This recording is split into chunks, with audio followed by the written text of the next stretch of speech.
Howdy, folks. Corky Duke Farminator here. Come with me if you want to farm. This is Farming Simulator 22, Silverrun Forest with the Woody Johnson Farm, Part 5. And, let's see,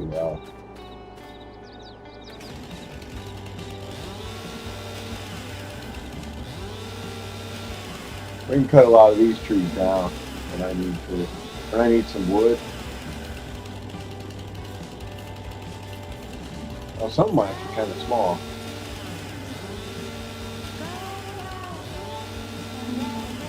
And I could build a lot of honey.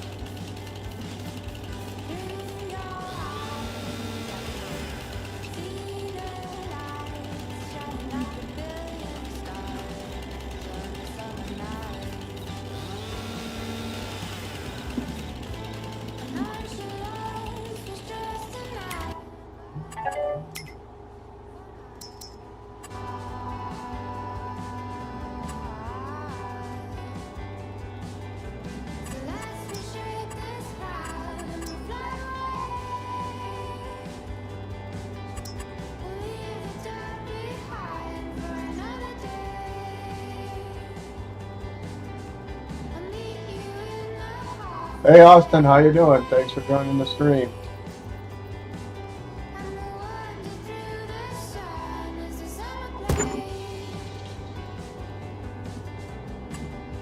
Where was that little spot? Right here.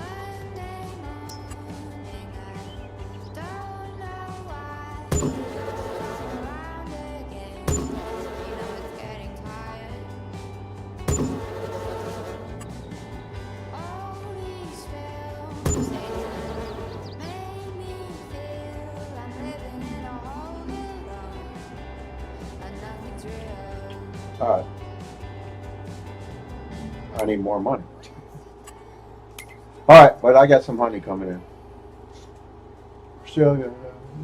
Oh, honey, honey. Alright, let's get some more money.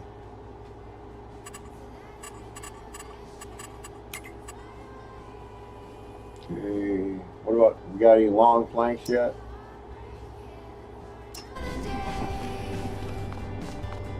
How you doing today, Austin?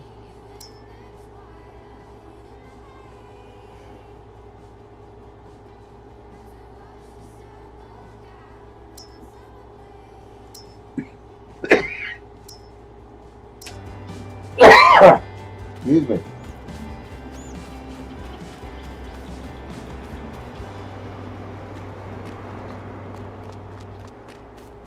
Two prefab walls built. I'm gonna need those. I don't think I need those for the roller coaster right now, but I know I will in the future.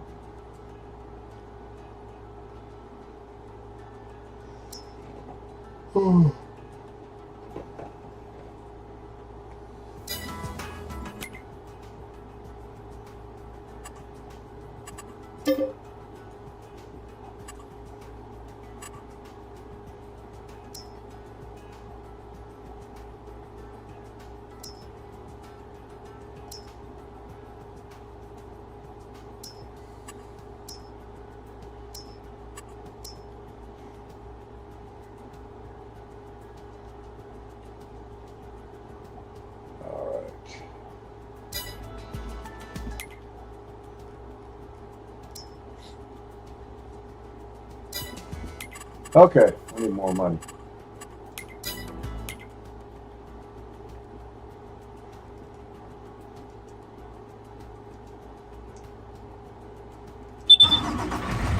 And we got someone coming.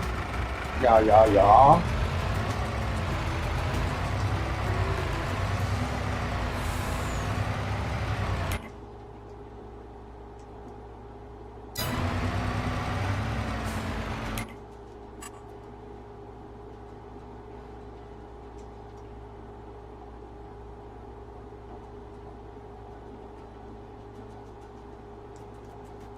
I already picked that one up.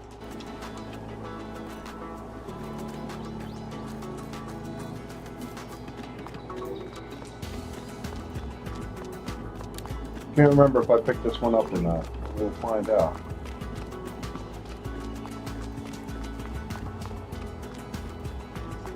No, I haven't. Alright. So let's swing over there and pick that one up too.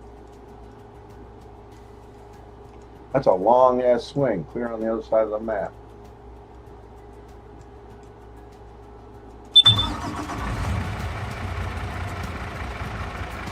Hey Jody, how you doing?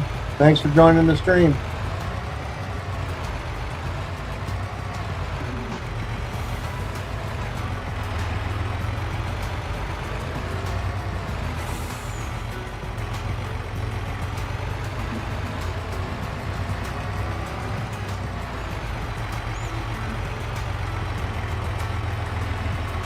Good to see you too.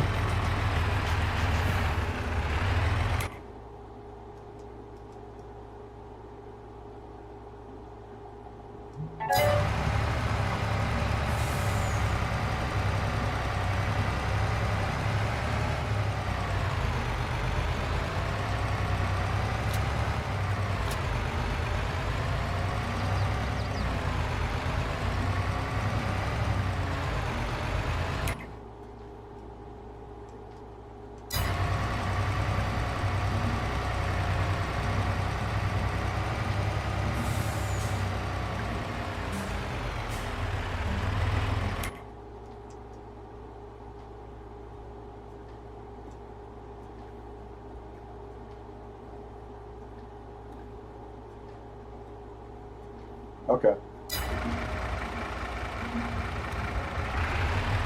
Oh. So here's a telephone pole. Or light pole. One thing about this game is it's got these light poles way out in rural America.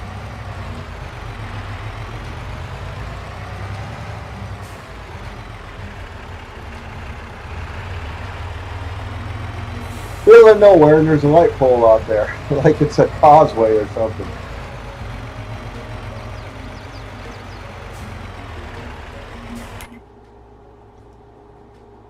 Yeah, we want to turn. Yeah, we want to turn left here.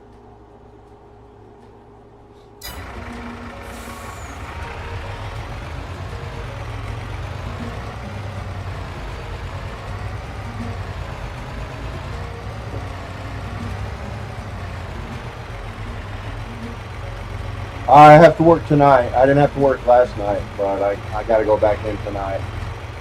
Normally I get Monday nights and Tuesday nights off, but this Monday night I work for overtime. And then this coming up next week, next Tuesday, I've got a colonoscopy. So I'm going to be taking Wednesday, Thursday, and Friday of next week off. I've already got it approved.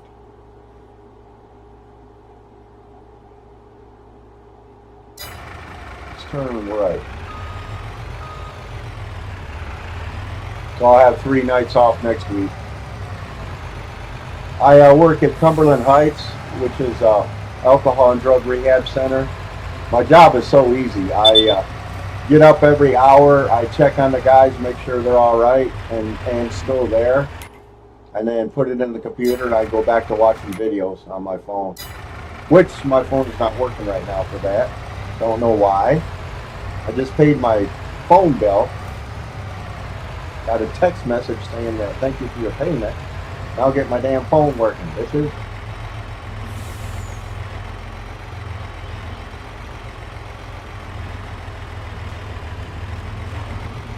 Speaking of which, my sobriety birthday is Monday. Well, because I'm at high risk for prostate cancer. My birth mom died from it, and they like kind of keeping an eye on my colon.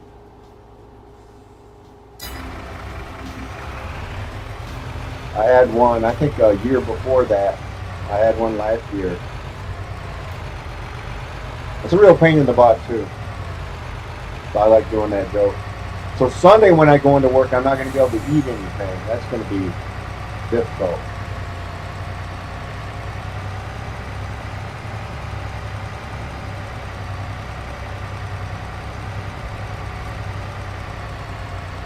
And all day Monday, I'm going to be sitting on the toilet. Oh, good for you.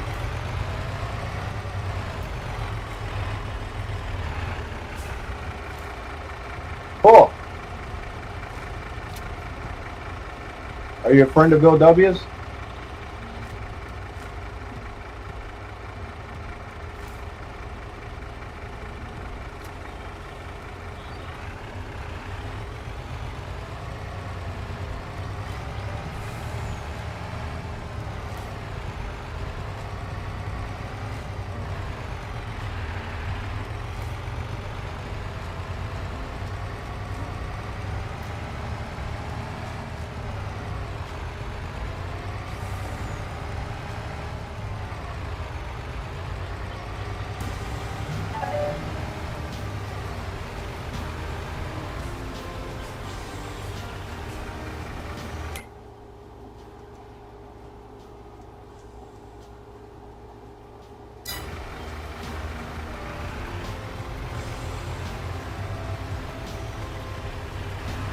Yeah.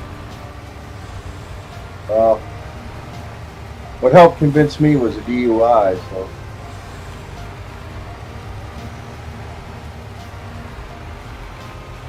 oh, that's one of the co-founders of AA. I was asking if you were a member of AA.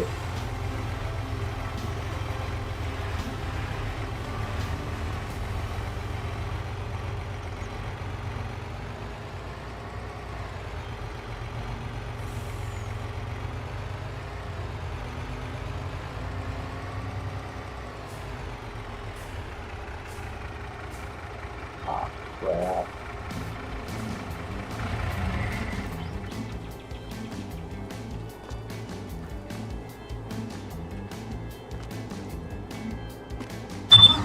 Of course.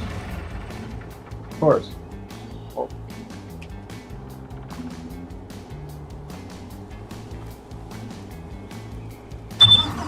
there we go.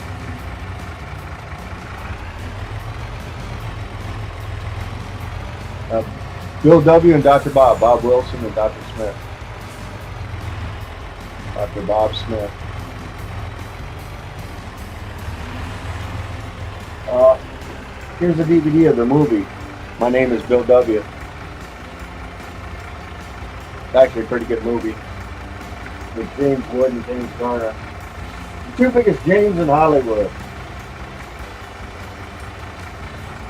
Unfortunately, James Garner is no longer with us. Maverick. James Rockford. I used to watch Rockford Files when I was a kid with my dad.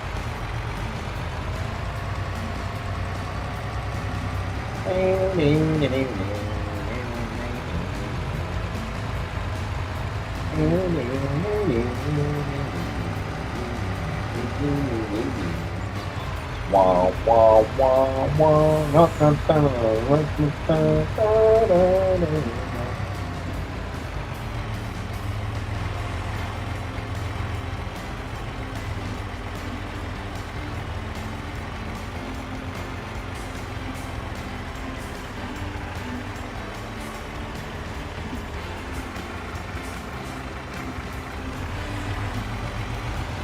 Head injury. Dang, that doesn't sound good.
Hey,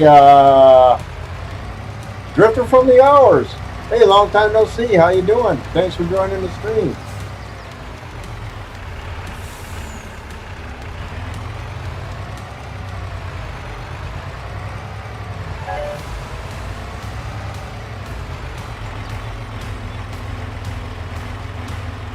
Oh, wow, that sucks.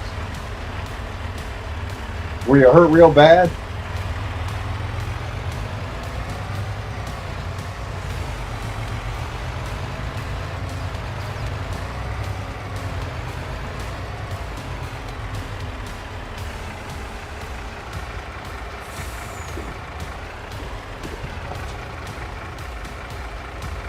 Hey, Lonnie, how you doing? Thanks for joining the stream.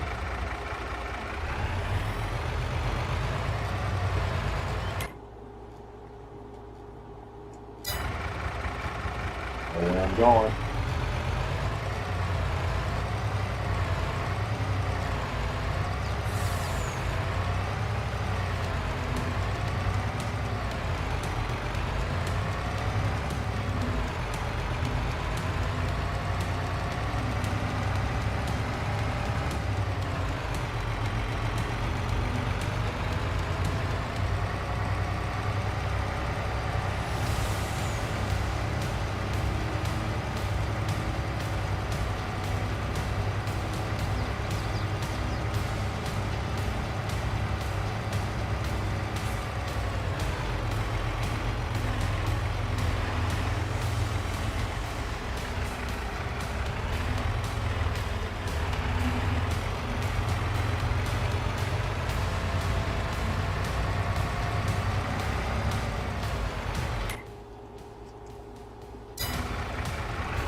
Yeah, right turn here. Right turn, Clyde.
Back concussion, broken. Dang.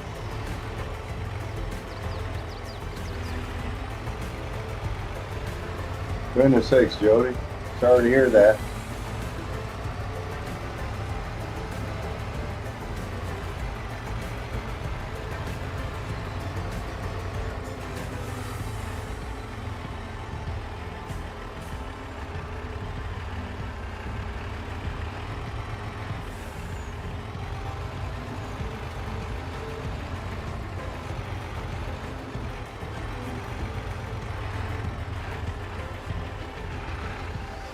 I'm kind of stuck with doing forestry in this map.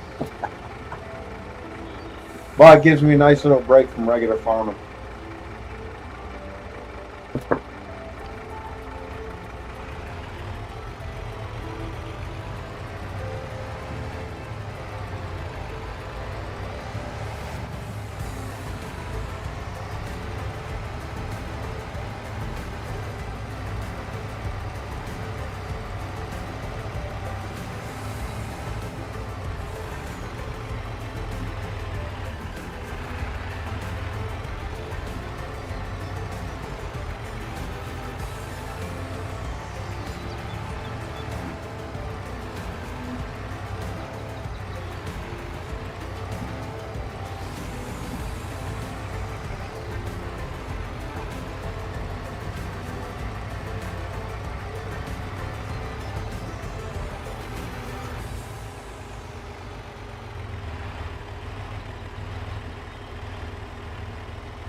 On Agroforest second day. Okay, cool.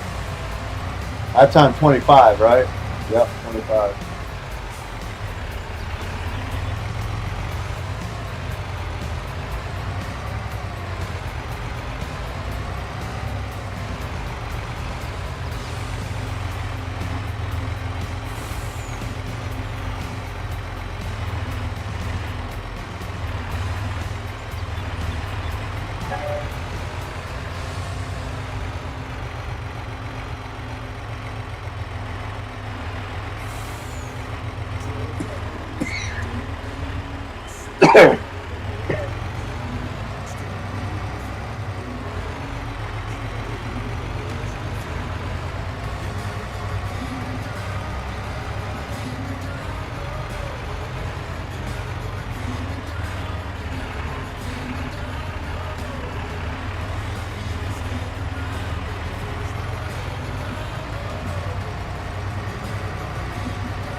Dang it.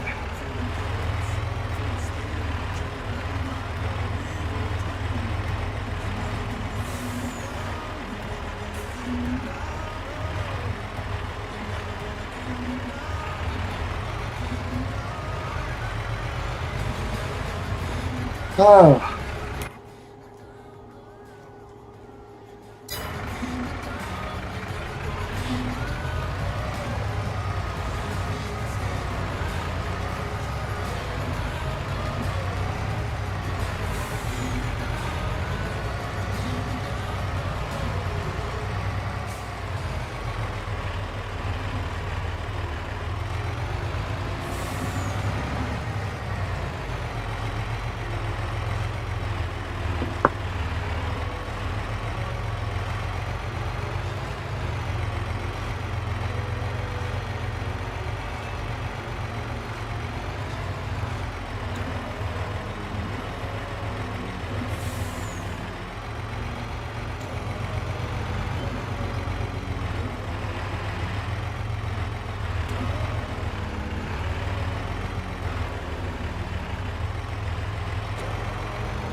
want to go left. I want to go right.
I got to get some screenshots of the way the roller coaster looks right now.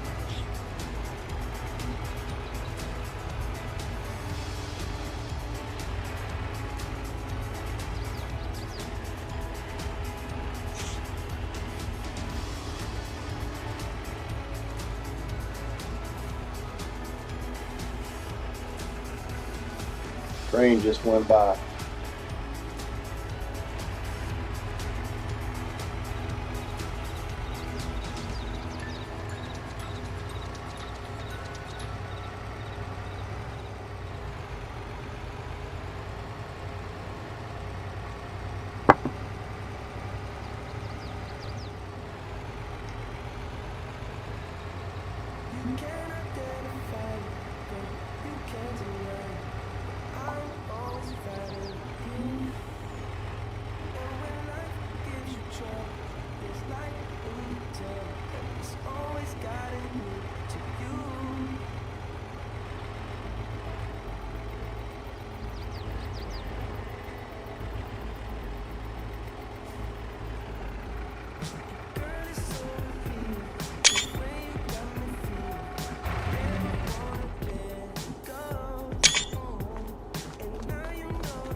Be a way of getting in there.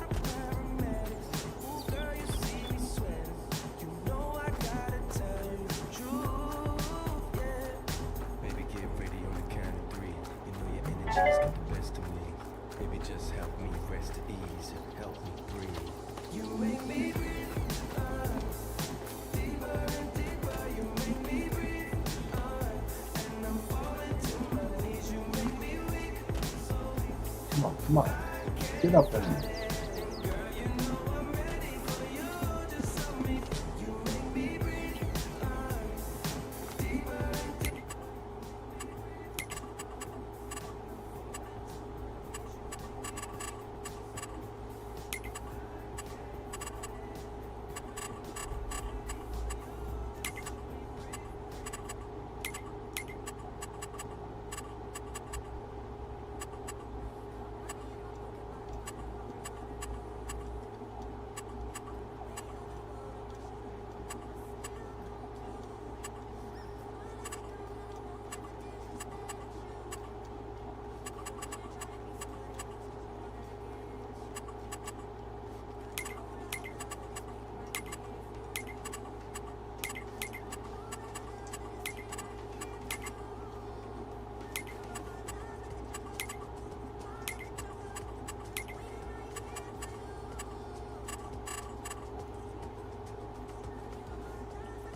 All right.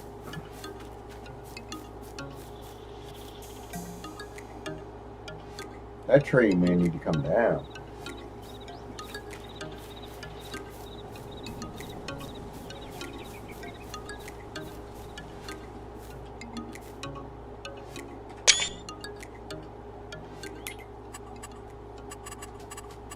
So how do you, where's the option of increasing your jump at?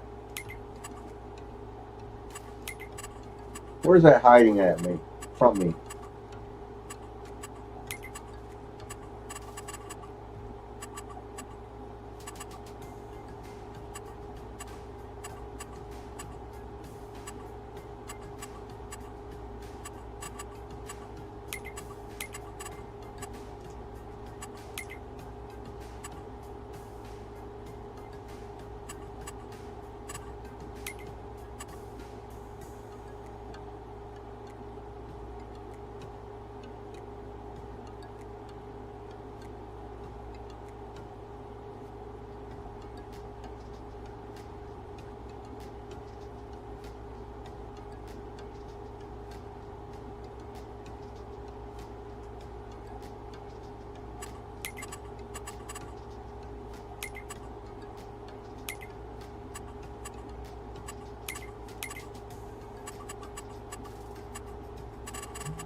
Right.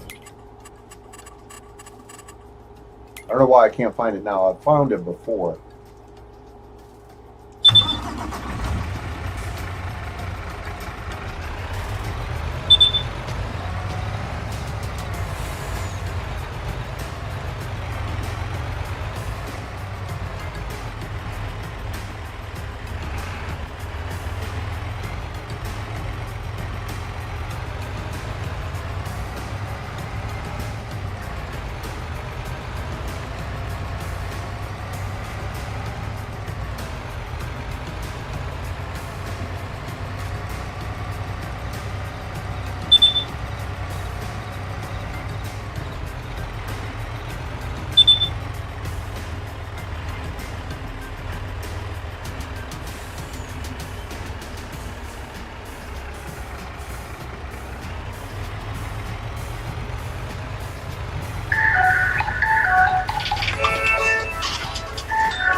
Not today, Mr. Spam Risk.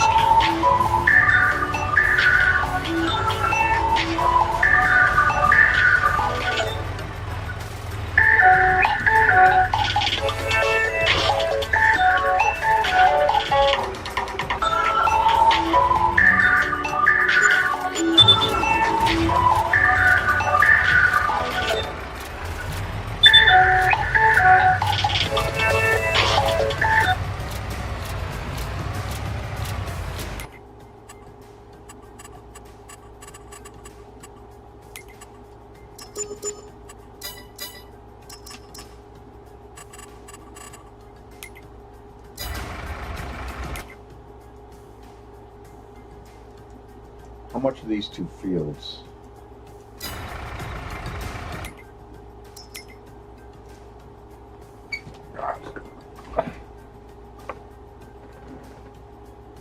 $92,000, $115,000. I'll get some coffee. I'll be right back.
All right. Ooh, look at that. All in the same neighborhood. I like it.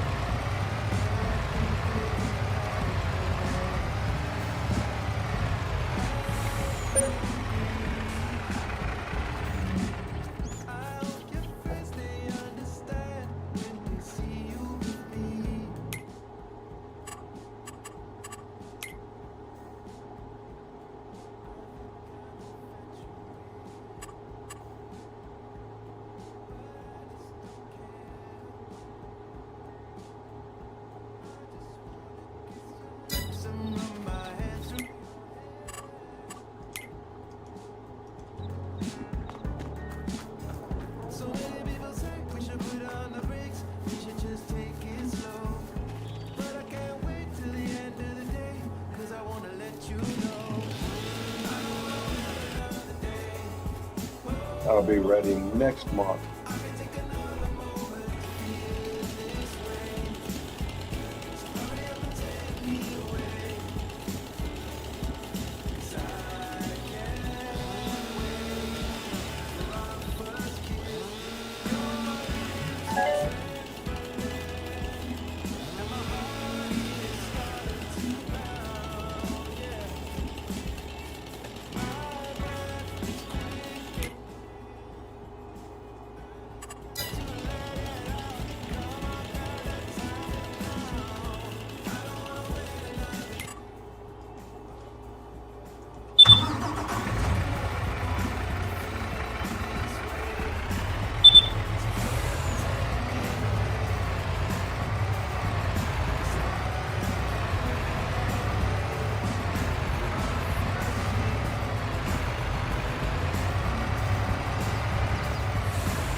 Yeah, I'm getting low on fuel. I know.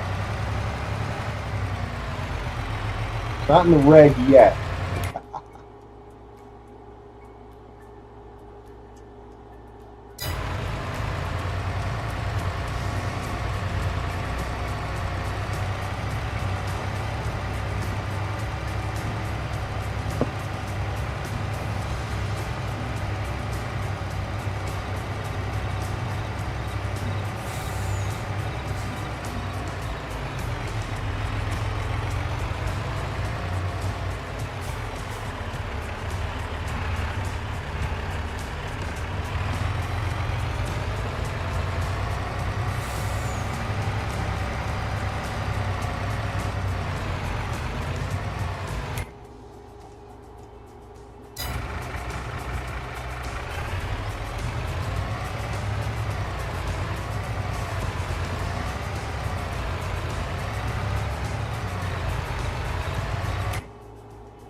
Yeah, I know. I'm low on fuel. I gotta fix them up at the fuel station.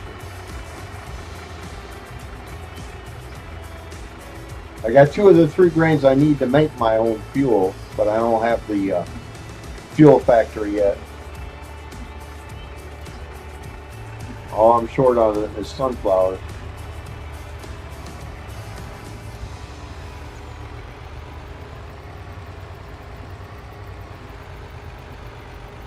I have, I'll have the soybeans harvested yet, but once I buy that soybean field, then I'll have it. I already got canola, like 33,000 liters of canola.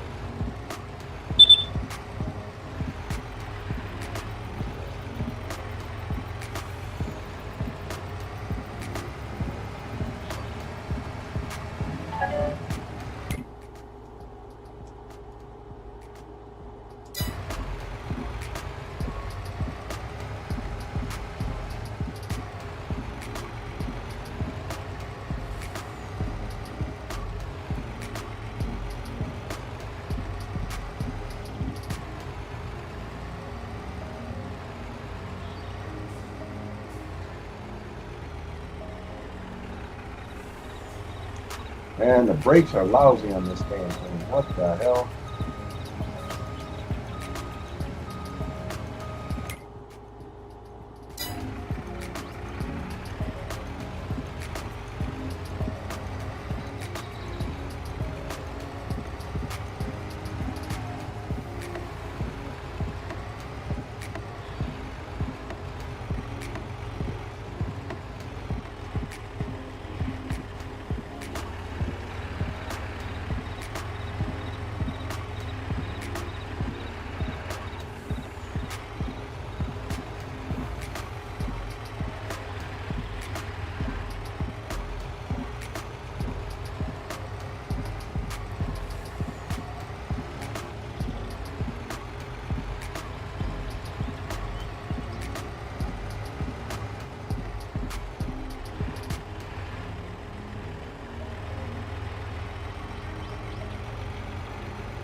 Next long is to be distributed.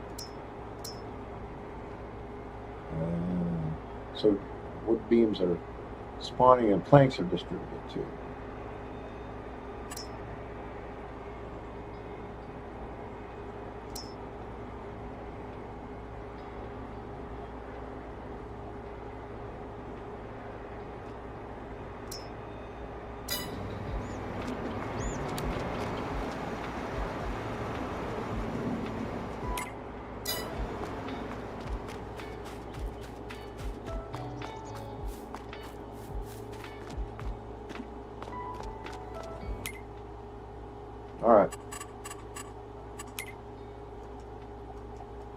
Could have been distributed, and no one had to go pick it up now.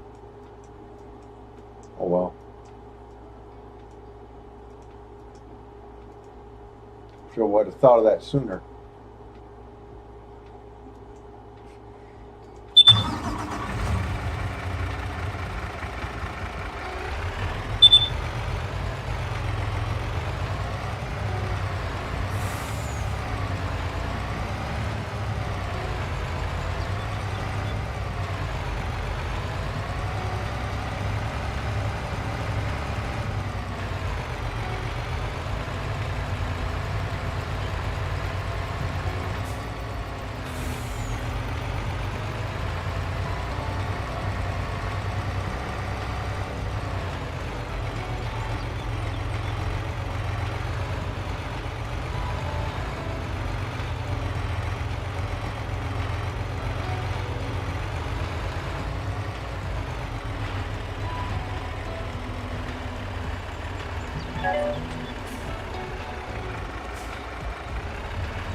Missed my turn.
Hoping to make it to 300 miles, but it doesn't look like it.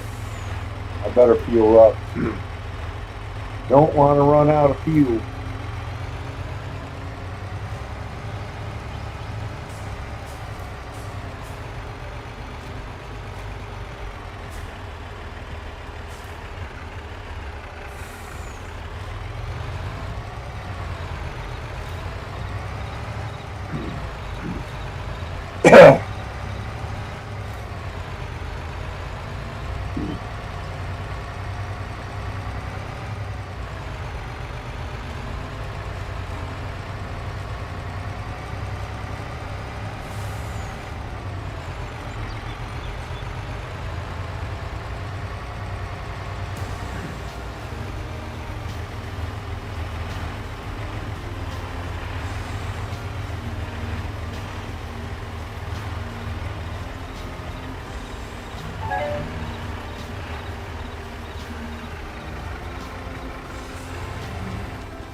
So no flooring.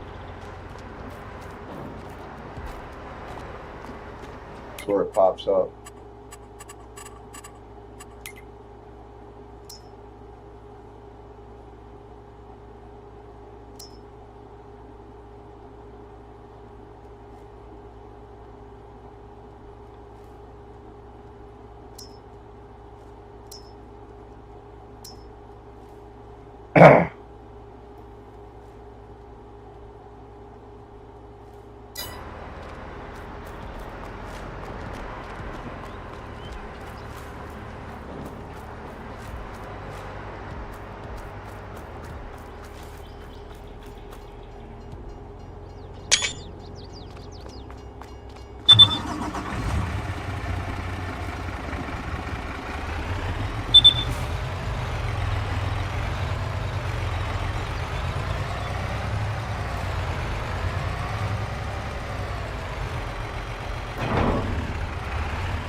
$2,000. Holy crap.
Supposed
to be a plow, right?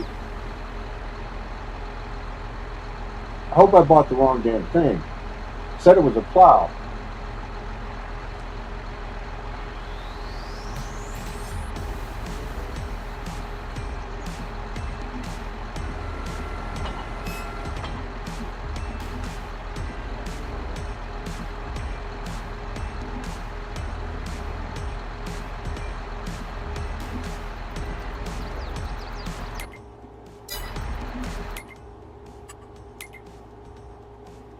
It says it's a plow.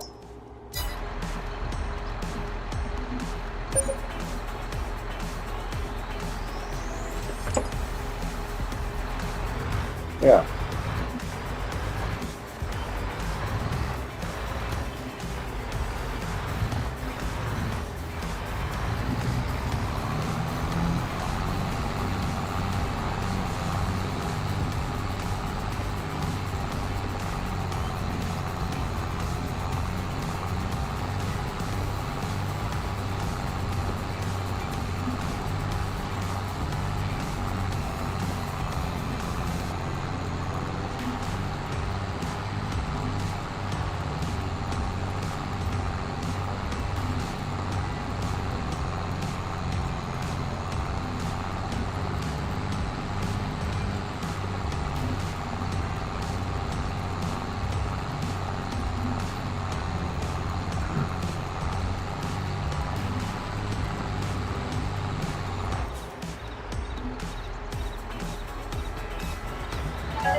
Appreciate that.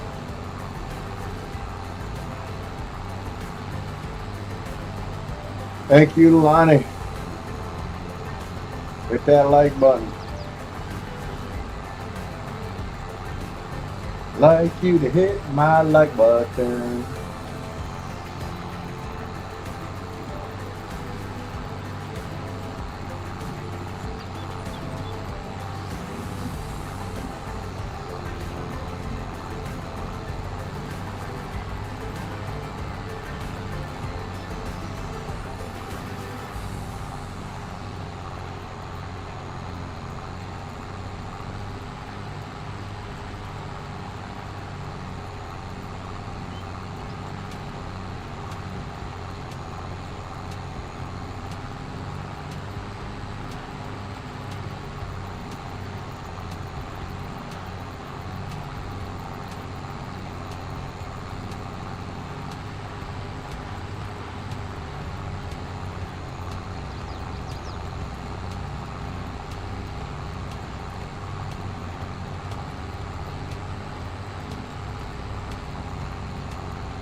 Yeah, I'll be right back.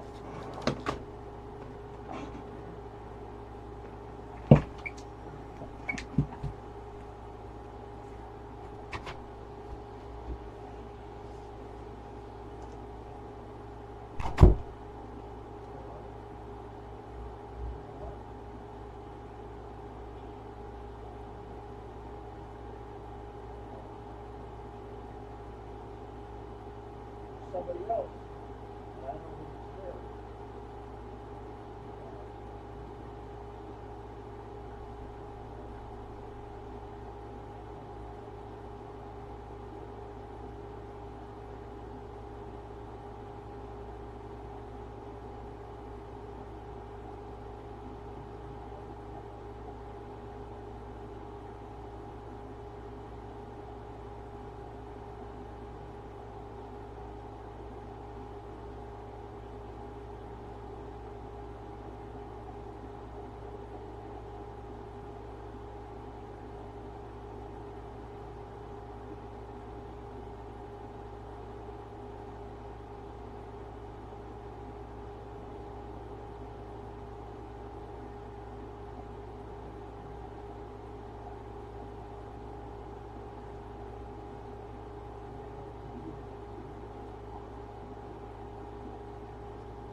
Have to do this all manually because it's not going to. Well, you can't auto do a field anyway. Auto AI creating a field. So it's all going to be manually.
Yeah, I'll be right back. I gotta take some insulin.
Oh, goodness sakes. Why does it do that?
Excuse me.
Okay.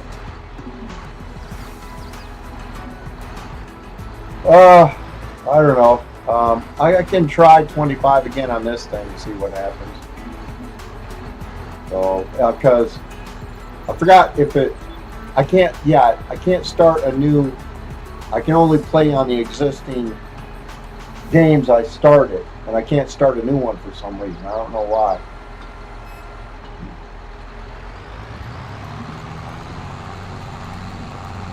Because I've tried to start new maps, and it goes to like 20%, and then it just stalls and stops.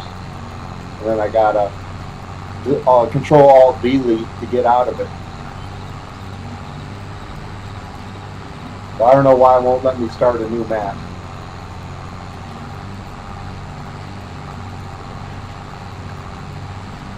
Yeah, I know. Won't be surprised if it's this piece of shit computer. Because this is not a very good computer. I'm not very pleased with this computer.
Okay, Lion.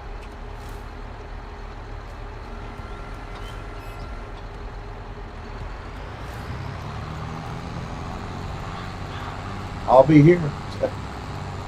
Not going anywhere for a while. Or Mr. Spamrus calls. Yup. Dang it.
Right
on up to the pavement.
That's good.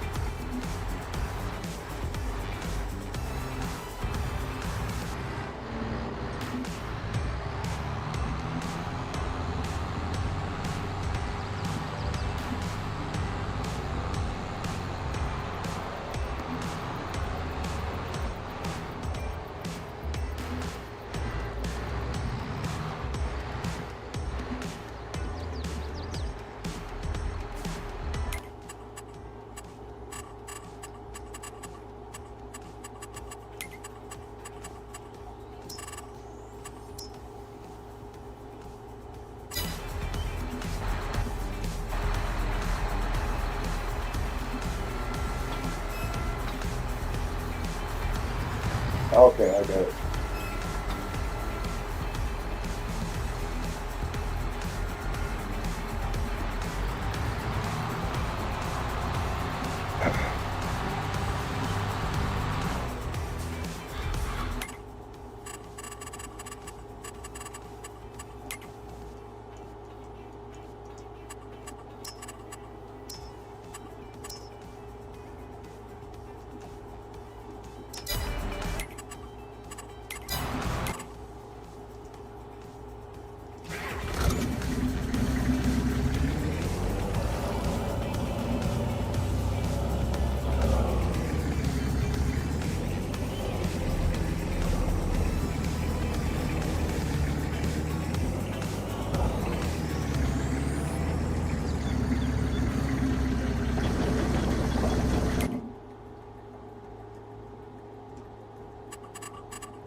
Be right back.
Field 2 was canola. It's going to be wheat next year.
Why does it do that? Man, that is. Why? That is so freaking annoying. Why? Why does it do that?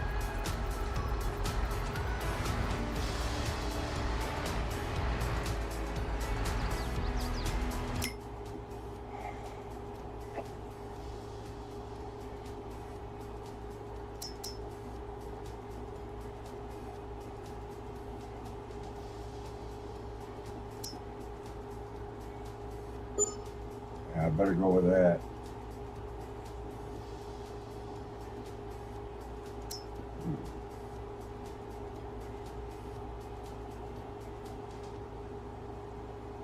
Oh, that's a lot cheaper.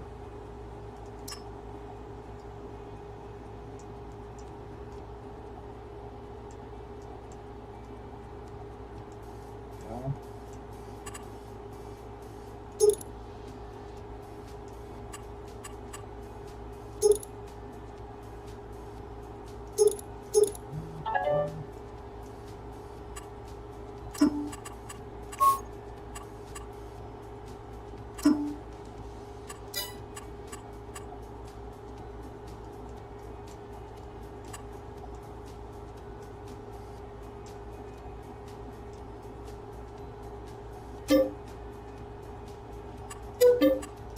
what the heck? Go for the bigger one.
There we go.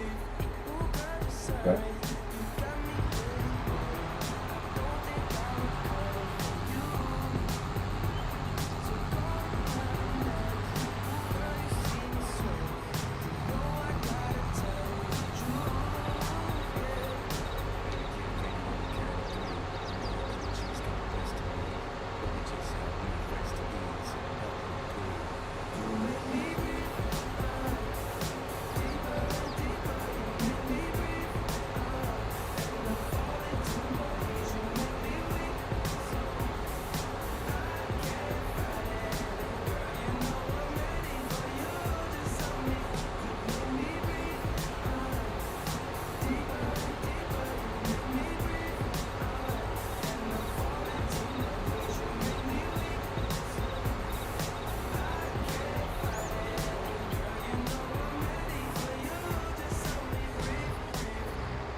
Wow, went through it already?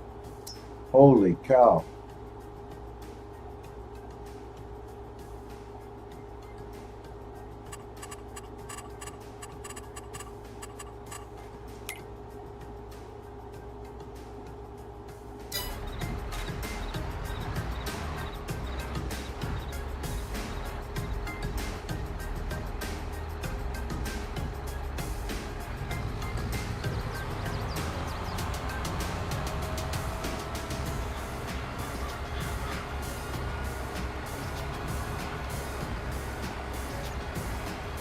Do a double head lane on the other side and then submit him to AI farming.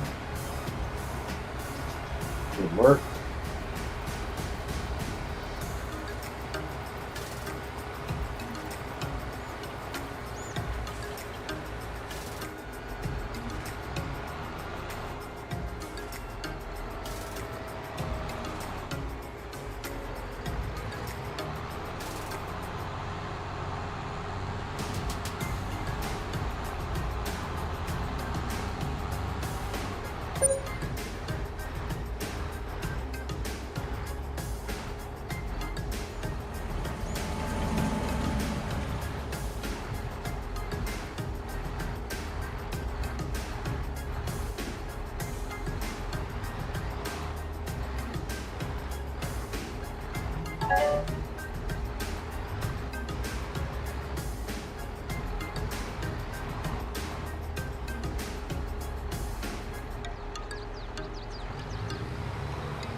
Not what I wanted it to do. Let's try this again.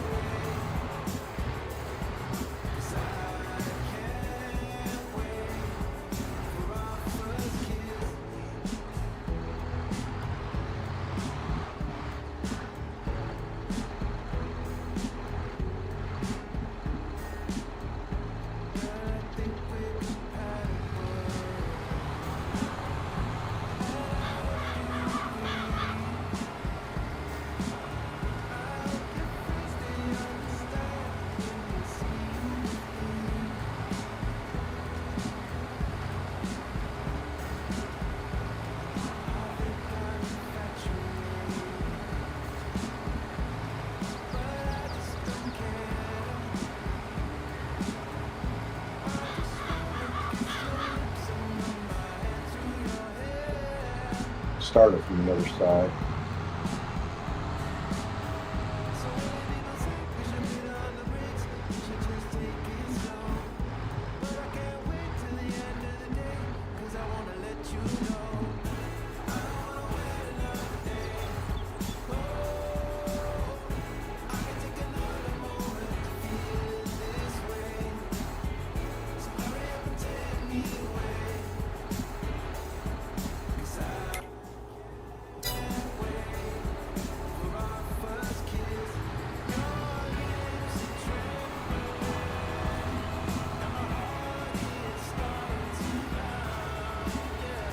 Crap. I'll fix it later. Oh, wait. Is that right? No, it's not. Damn it. Ah! Not what I wanted it to do, damn it. fix it later. Alright, where's my truck at?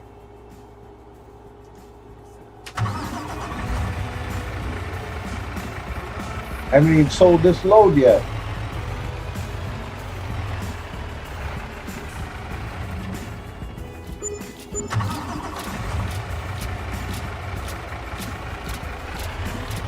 Cool, Austin.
Oops.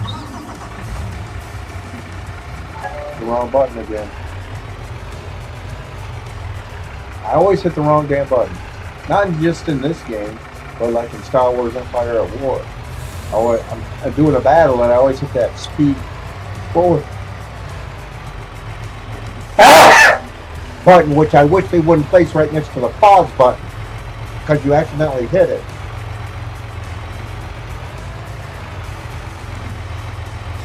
Hey, excuse me.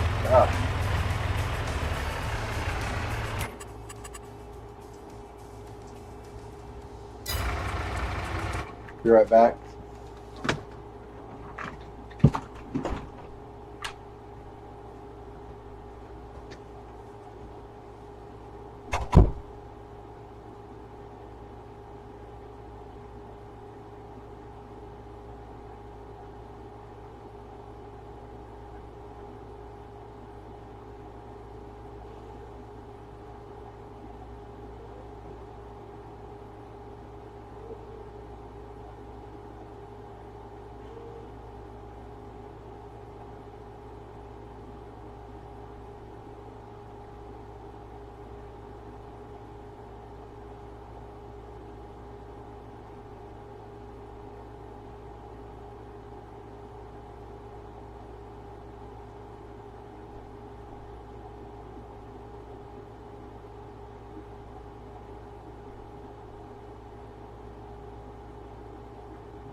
Hey, Farm Dude, how you doing? Thanks for joining the stream.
I'll go straight.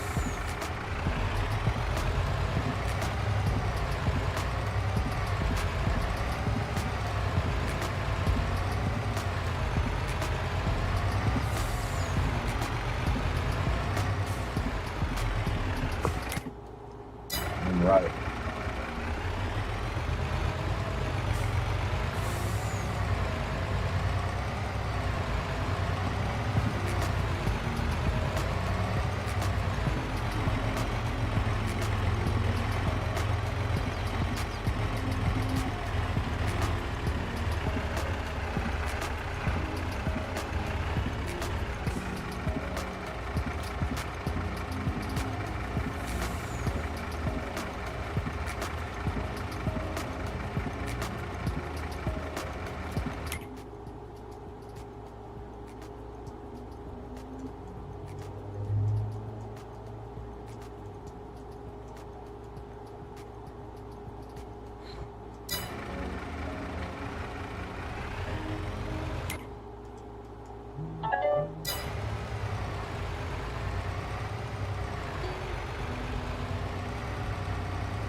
Man, I took what am I doing? Where am I going? I totally missed my turn.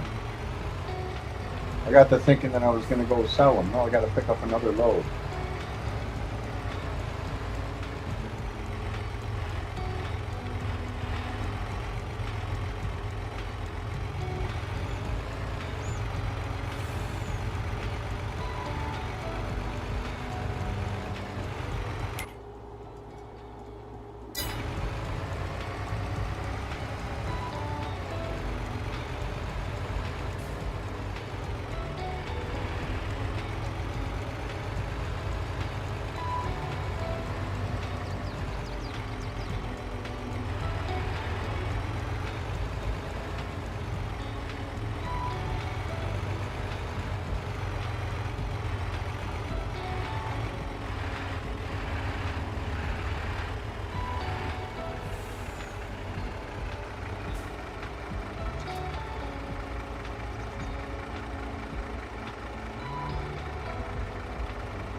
The little spot was missed. We gotta go get it. Other than that, we got plenty of seed left.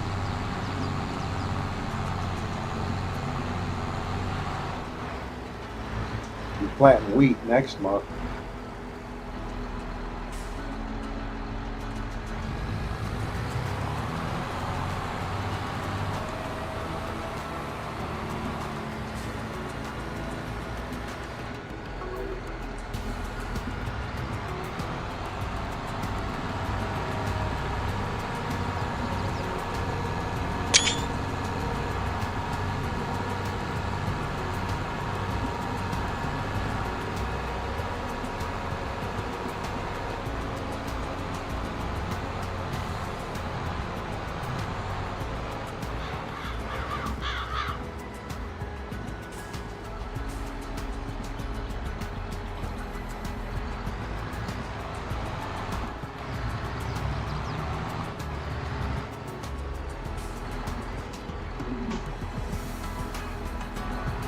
I thought it wasn't going to stop rolling there for a minute.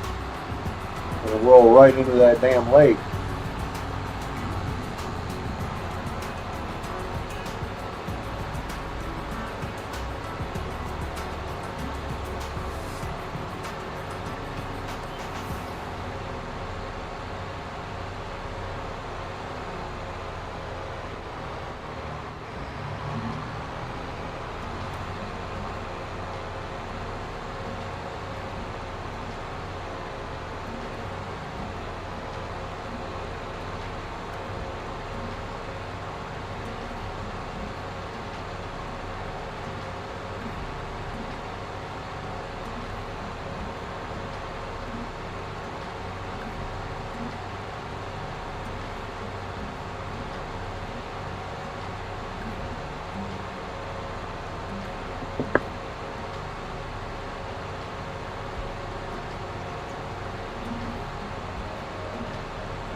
Hello?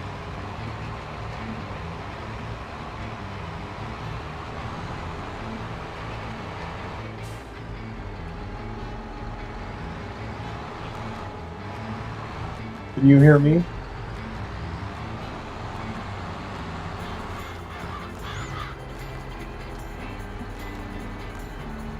When they ask you a question, never say yes.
Dang it, come on.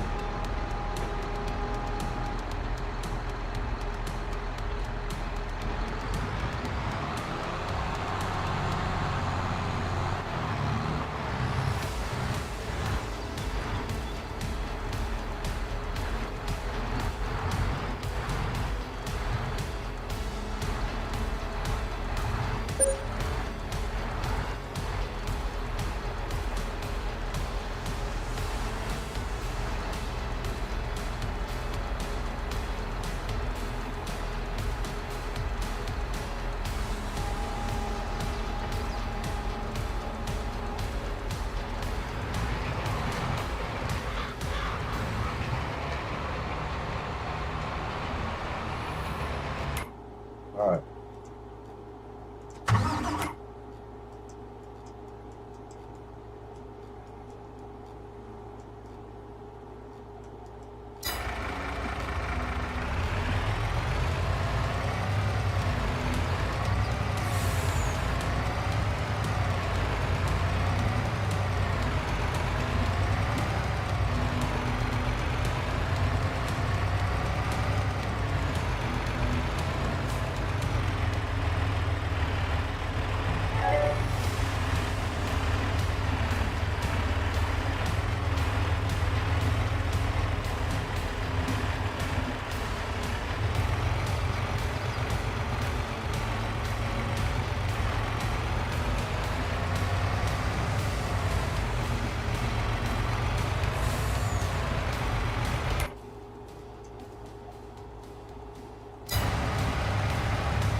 Been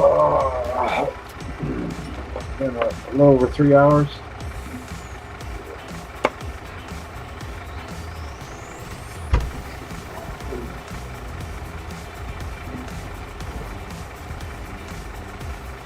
He's asking me to pick Malachi up.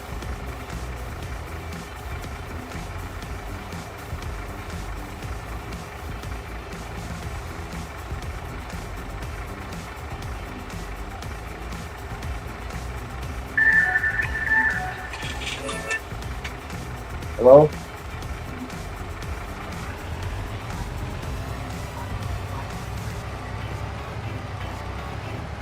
Say again? Okay.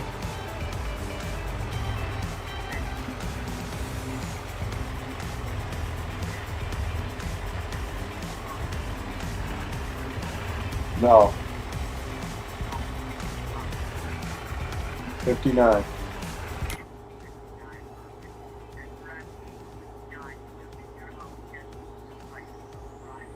Yes.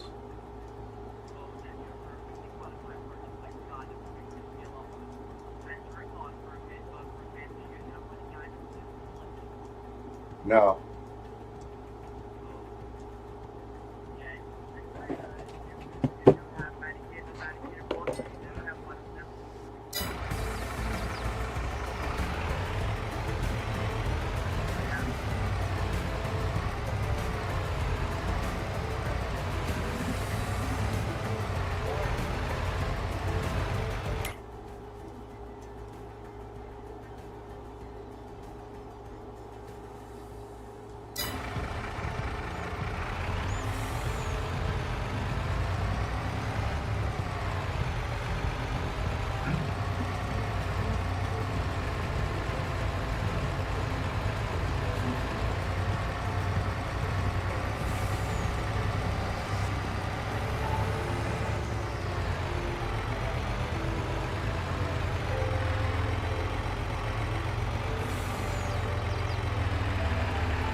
Just out of curiosity, how much honey do I already have?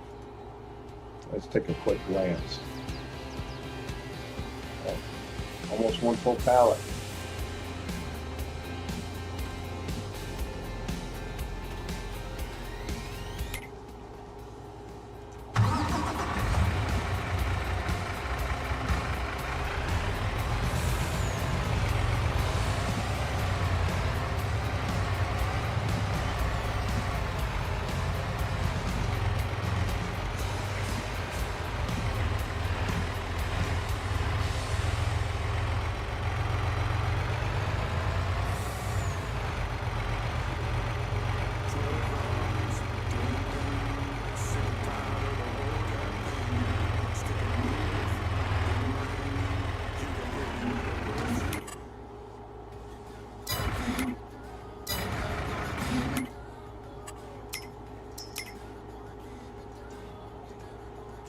Not viable.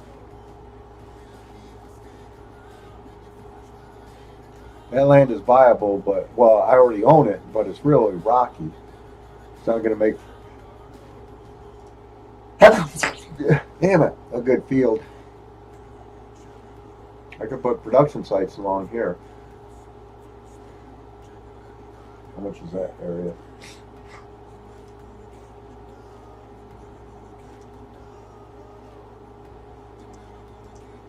That's where the roller coaster is. It's not viable.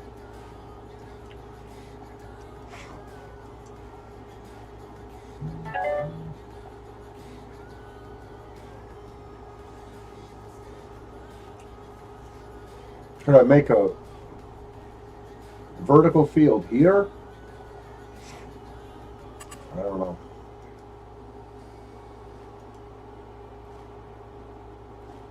Is that gonna finally let me?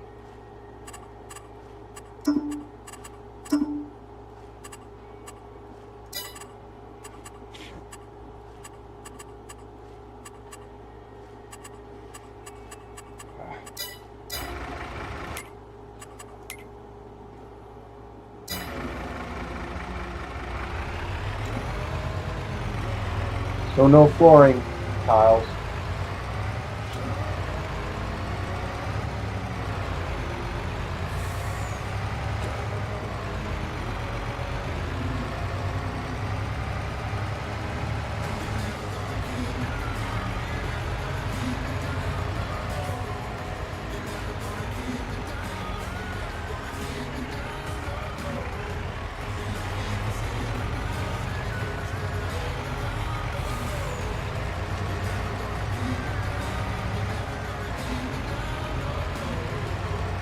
Out of coffee again. The pains I go through in my life. An empty coffee cup is definitely the worst.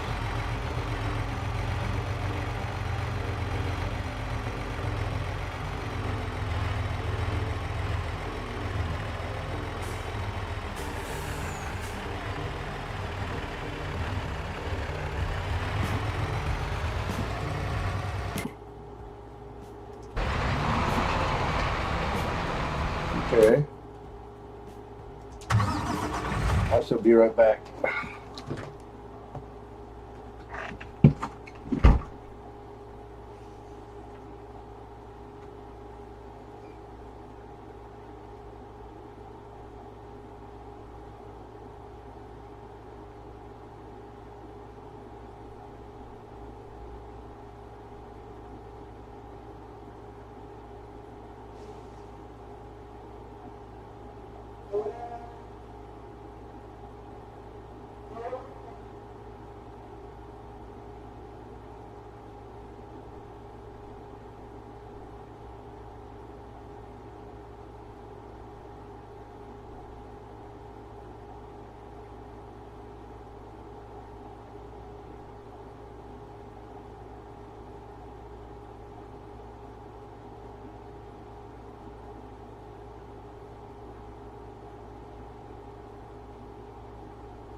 Paid for a new one before, so.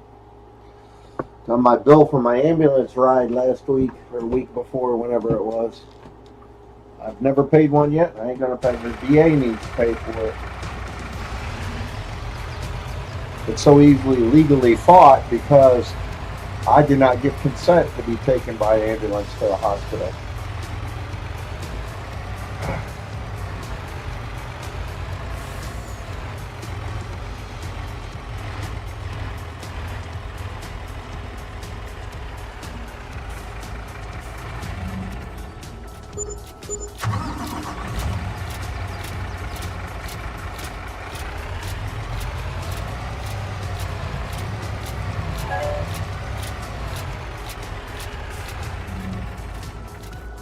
Can I store some of this stuff in here with some of it?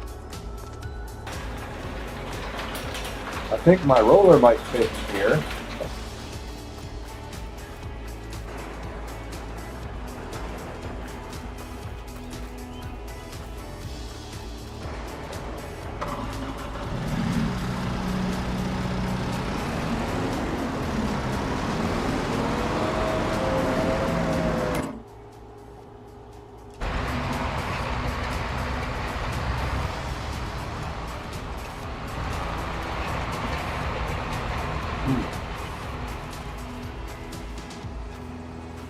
There's some areas that need rolling yet. It's not done yet.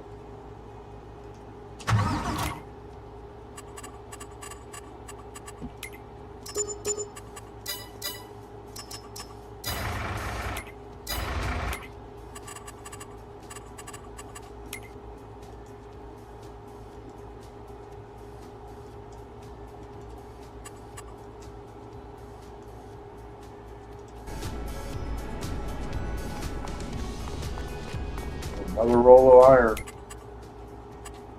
I don't think I need it in the roller coaster right now.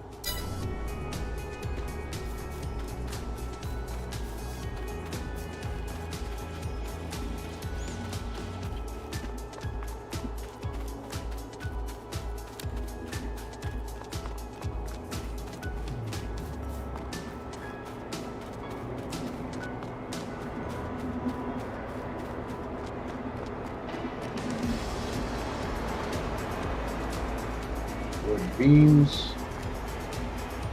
long planks.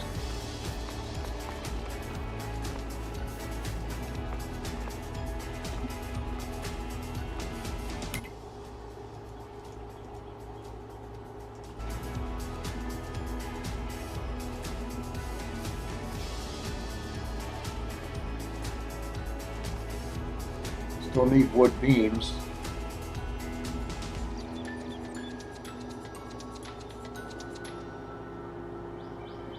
Yeah, I'm missing 3,000 wood beams.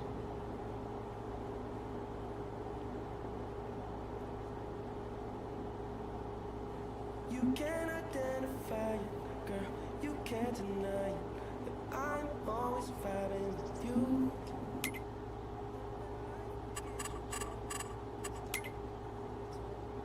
Always got it to you.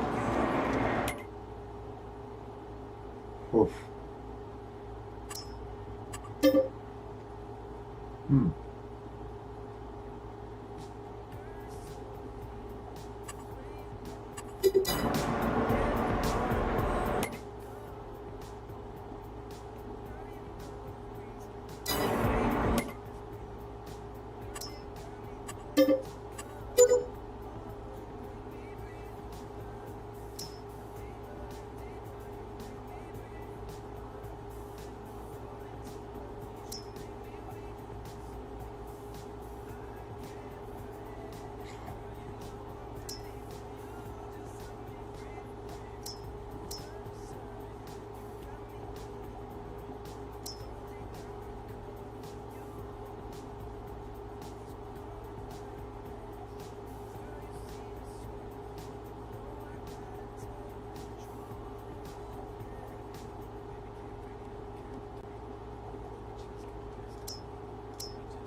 Okay.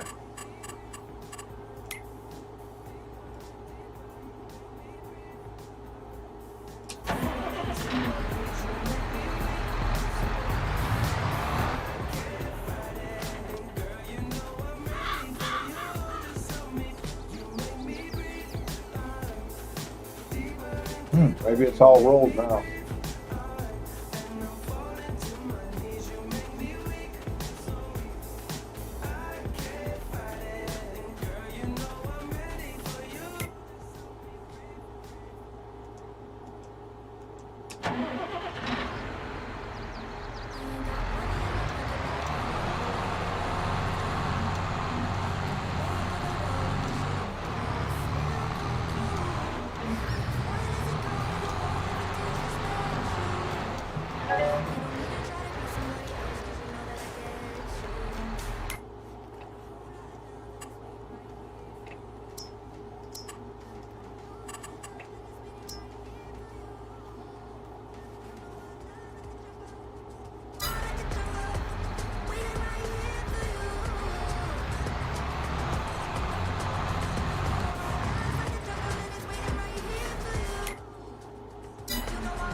All right, I think I got it.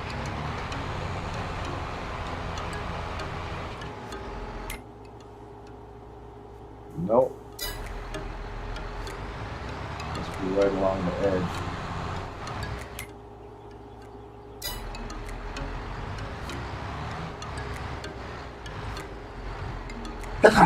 Damn it.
Oh, it's not going to fit in there.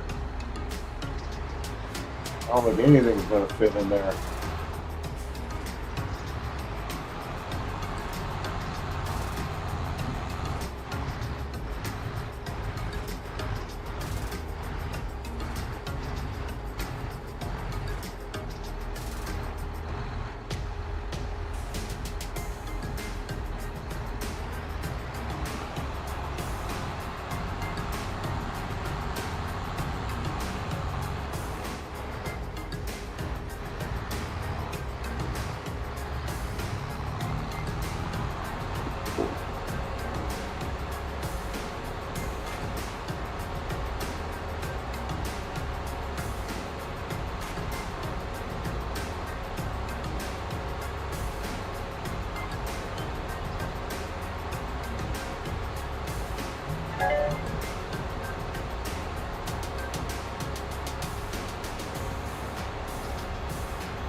Dang it.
I don't have much money left. I don't have any money to buy fertilizer out here. So we're gonna make another tree log run. Get some money.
It's not going to work. I thought that was a path going through there, but it doesn't look like it.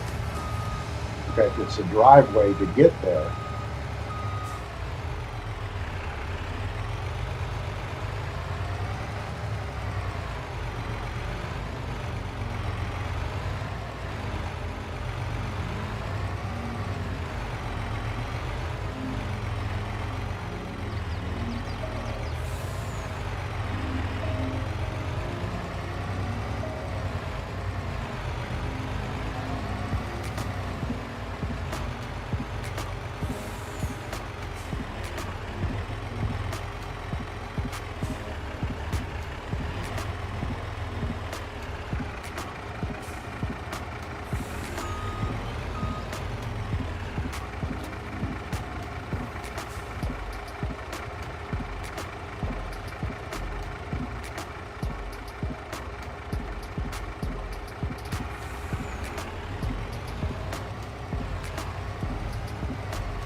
I'll be right back.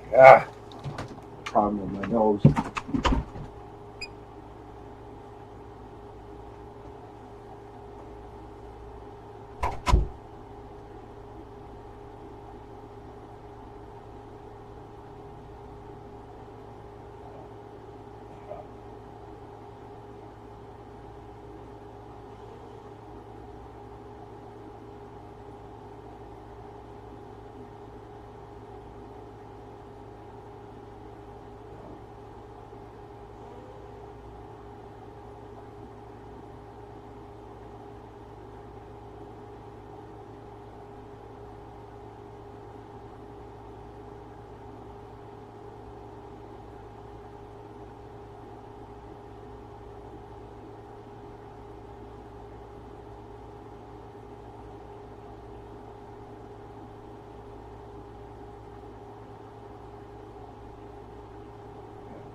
Uh,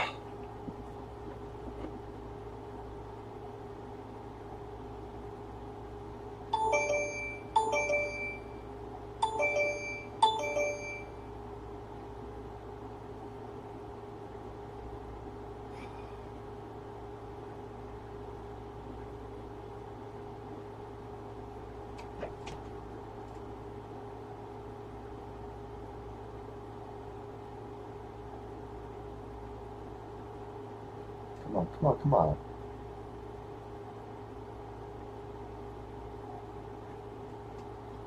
Come on.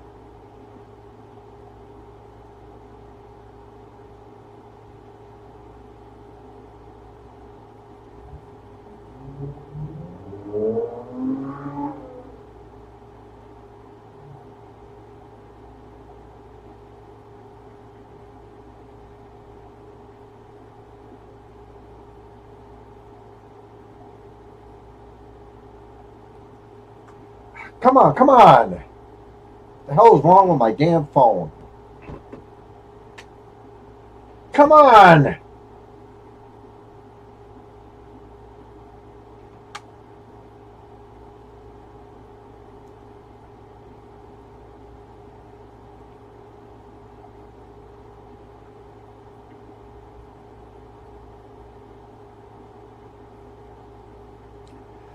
Come on. Just as I thought. It's too low now. Dang it. Eat this shit. Too high, too low. Fuck.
base level 25. My walls are impenetrable. Agents who killed a person in Maine yesterday were reportedly not using body-worn cameras, and that's despite DEMA officials coming to Congress and repeatedly saying over the last few months that they want to expand body camera usage. Does there need to be accountability on DHS from Congress here? I don't know anything about this event, okay?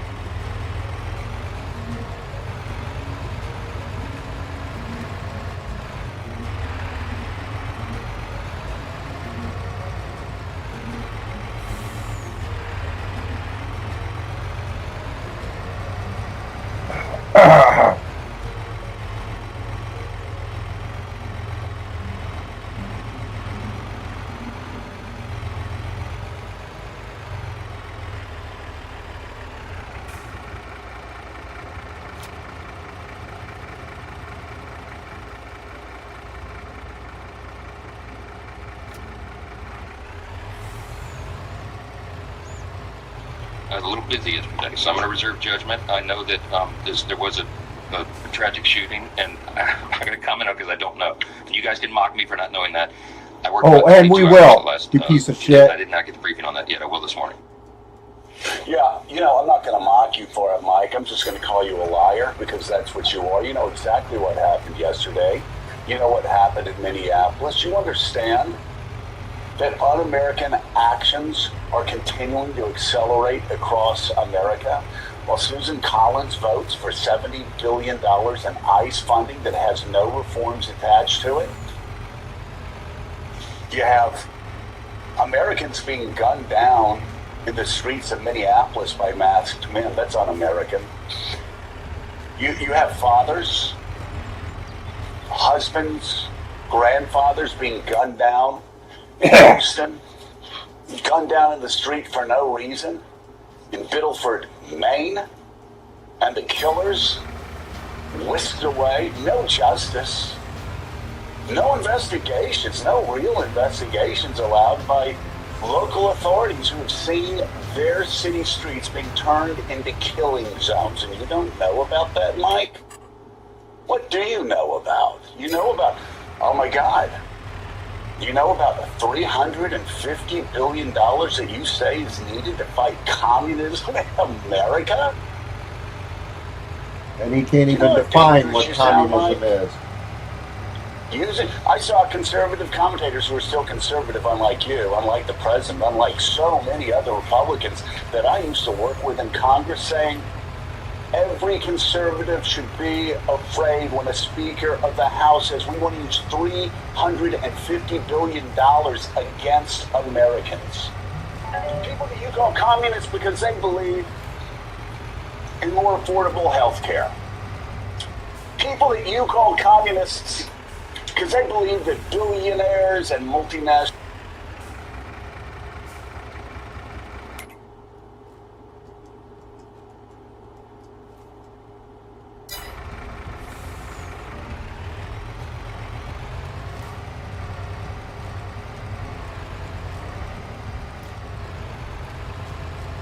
corporations should pay their fair share in taxes. People you call communists because the income disparity between the richest Americans and the poorest Americans continue to grow. Now let's think now. That's real common thinking. No, actually, it was Alan Greenspan himself who said the greatest threat to American capitalism is income disparity. The kind of income disparity that you continue to generate. Are you un-American, Mike? Are Republicans that continue to do what Alan Greenspan said for a decade was the greatest risk to American democracy and American capitalism? You un-American? Are they un-American? And as far as immigrants go, I know you don't really know, because you didn't know what happened yesterday, so you probably don't know that there was a guy named Ronald Wilson Reagan who was 40th president of the United States, and he used his farewell speech to America, talking about the importance of immigrants coming to this country, like the fathers like the sons, like the husbands, like the workers, that you're allowing to be gunned down by ICE. Time and time again, in American streets. And what happens afterwards? The killers are whisked away. The killers are whisked away, and they're protected from justice, just like King George III would surely protect royal troops that gunned down patriots 250 years ago. Whisked them away from...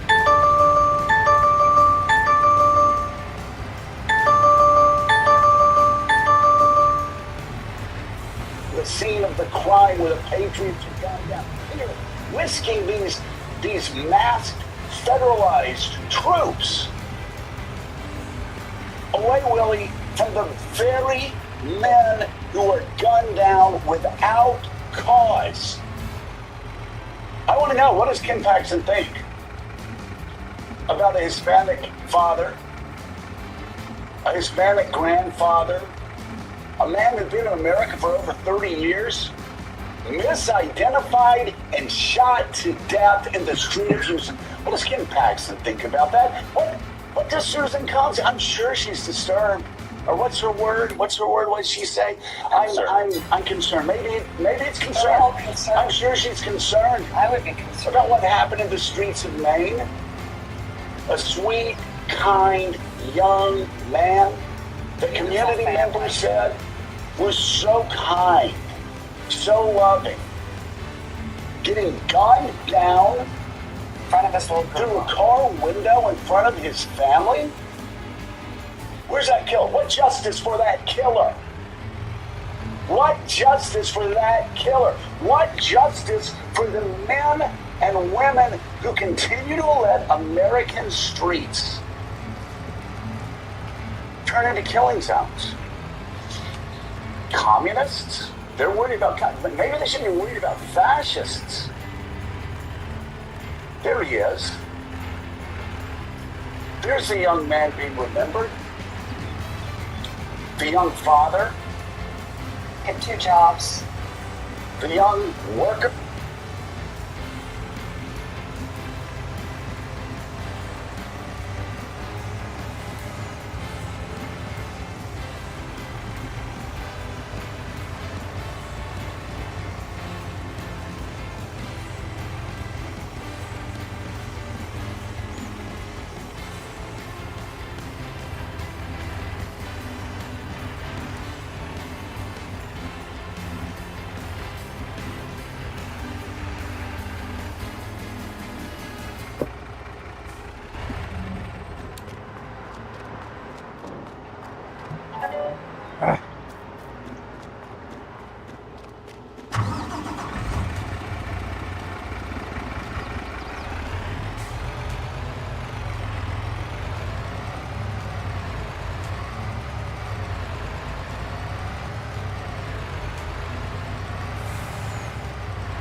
case of a man who typifies what Ronald Reagan said his last night in the White House.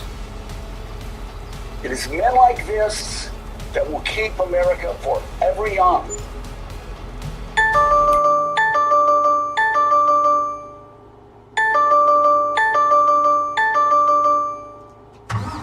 Forever growing.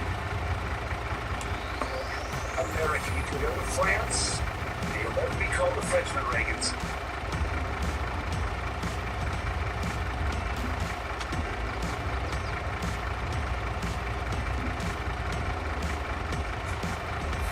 Come on.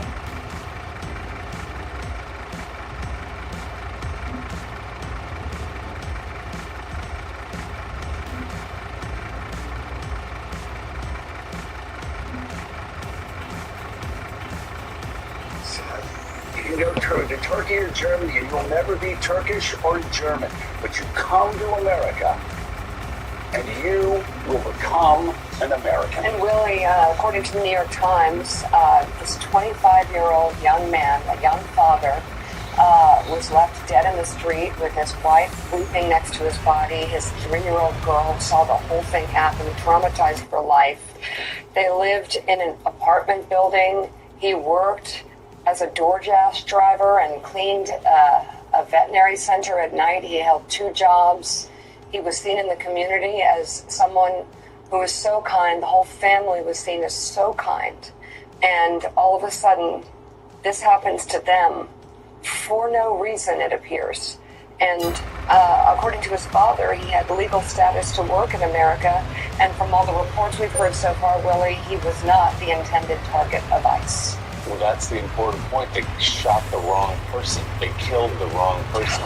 Again, because he got into a car that they thought was the car that belonged to someone that kind of looked like him, maybe, or whatever the reason was. Again, shooting into a car, which violates every protocol of every well-trained police officer at any police department in the United States. The Gestapo of MAGA. And to your point, Joe, about Susan Collins, when she voted for the $70 So where's these Second Amendment gun rights? Saying, don't tread on me. We watched, again, 2 days ago in Maine and the week before in Houston have deadly consequences. She said, I voted for it, but here's what I got out of it.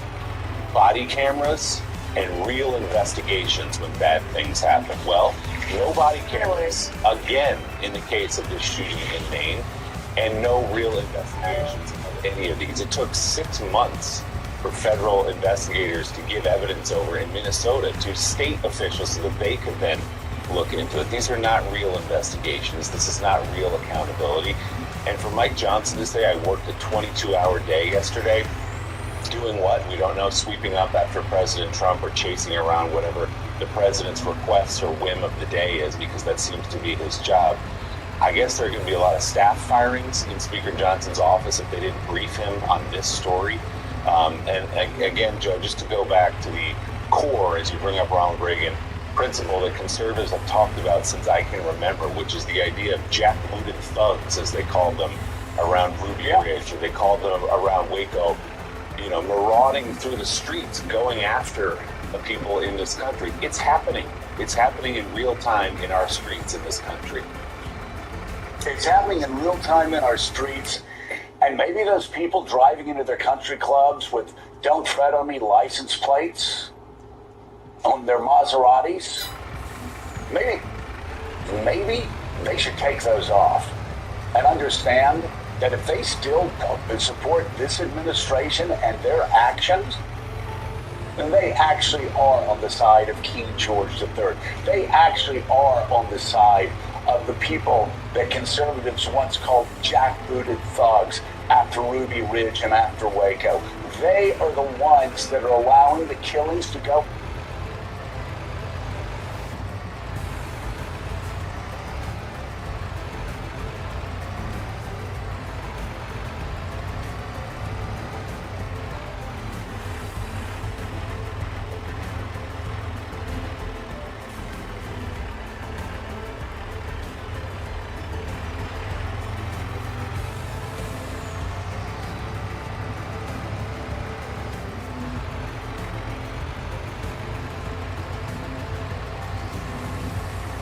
on the streets of America based on faulty identification and no due process. Seemingly covered Maybe it up. Democrats need to be the ones start flying the flag of don't tread on me.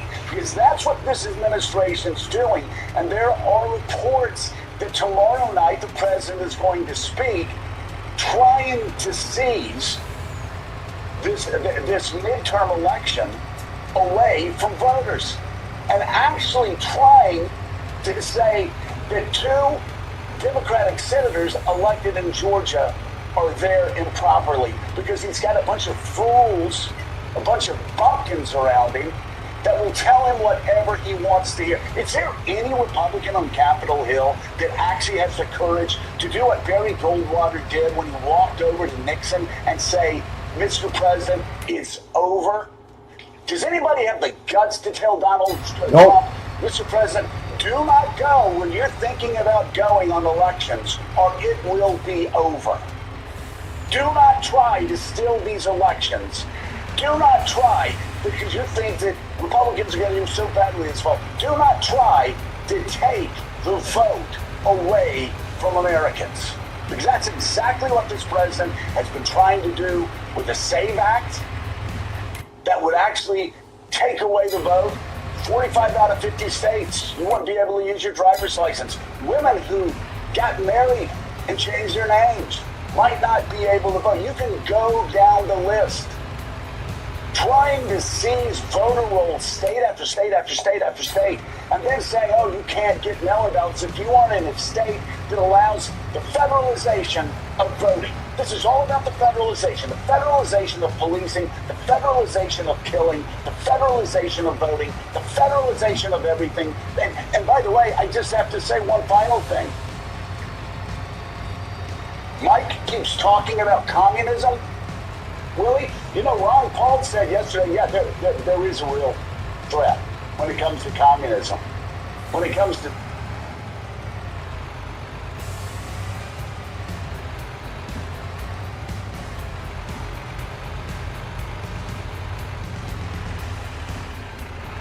socialism. But it's not what Republicans are saying. It's actually coming from Republicans.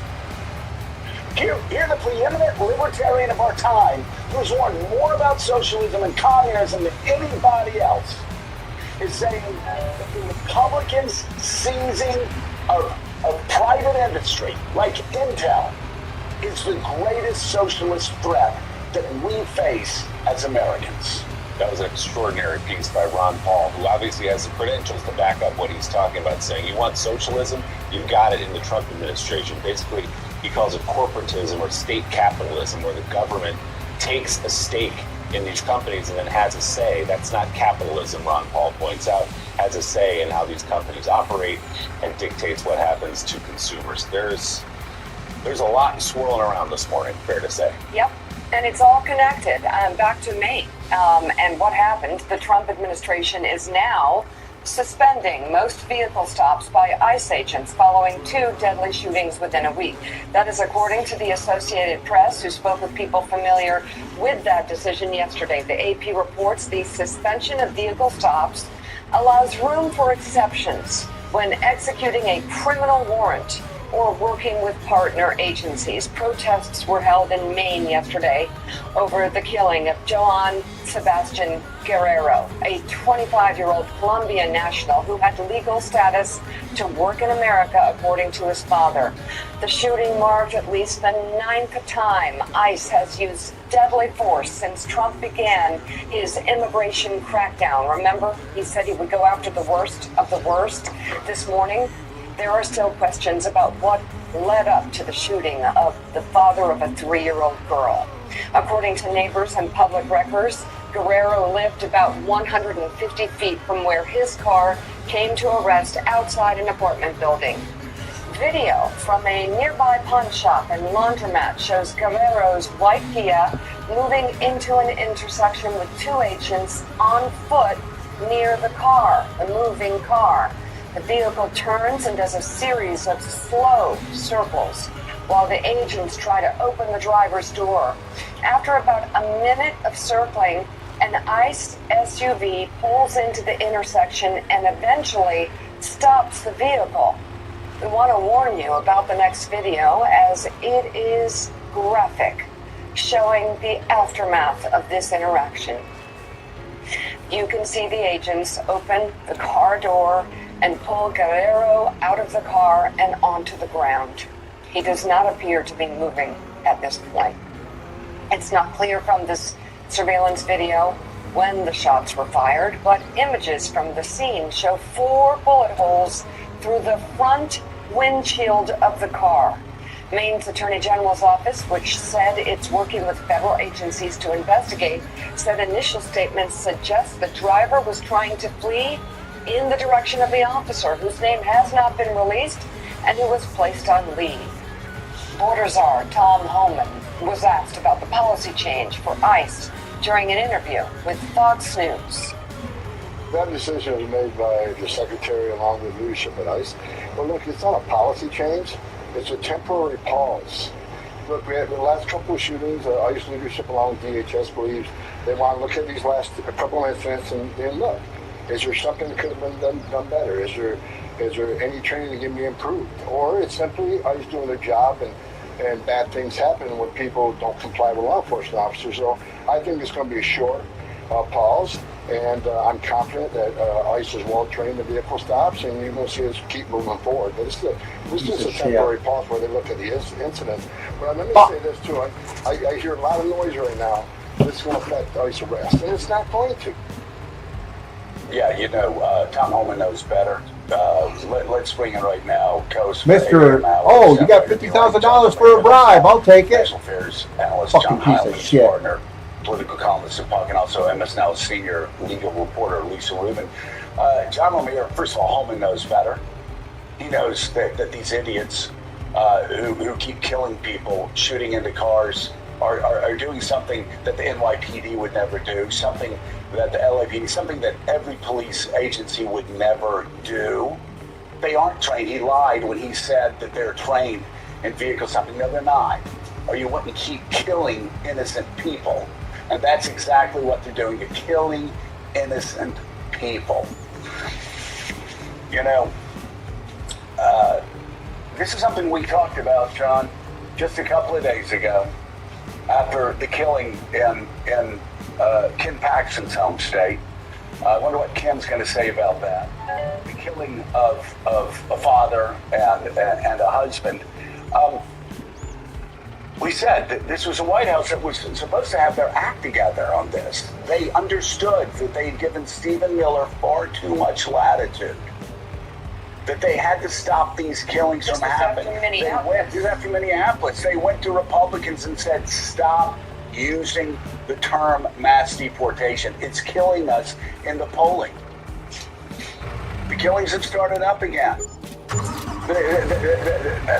Misidentified 2 fathers, 2 husbands, and shot them dead for no reason at all. And I will say, Susan Collins, please, body cam. Please, Susan, stop lying to Americans. Stop giving them money. Talking about the investigation.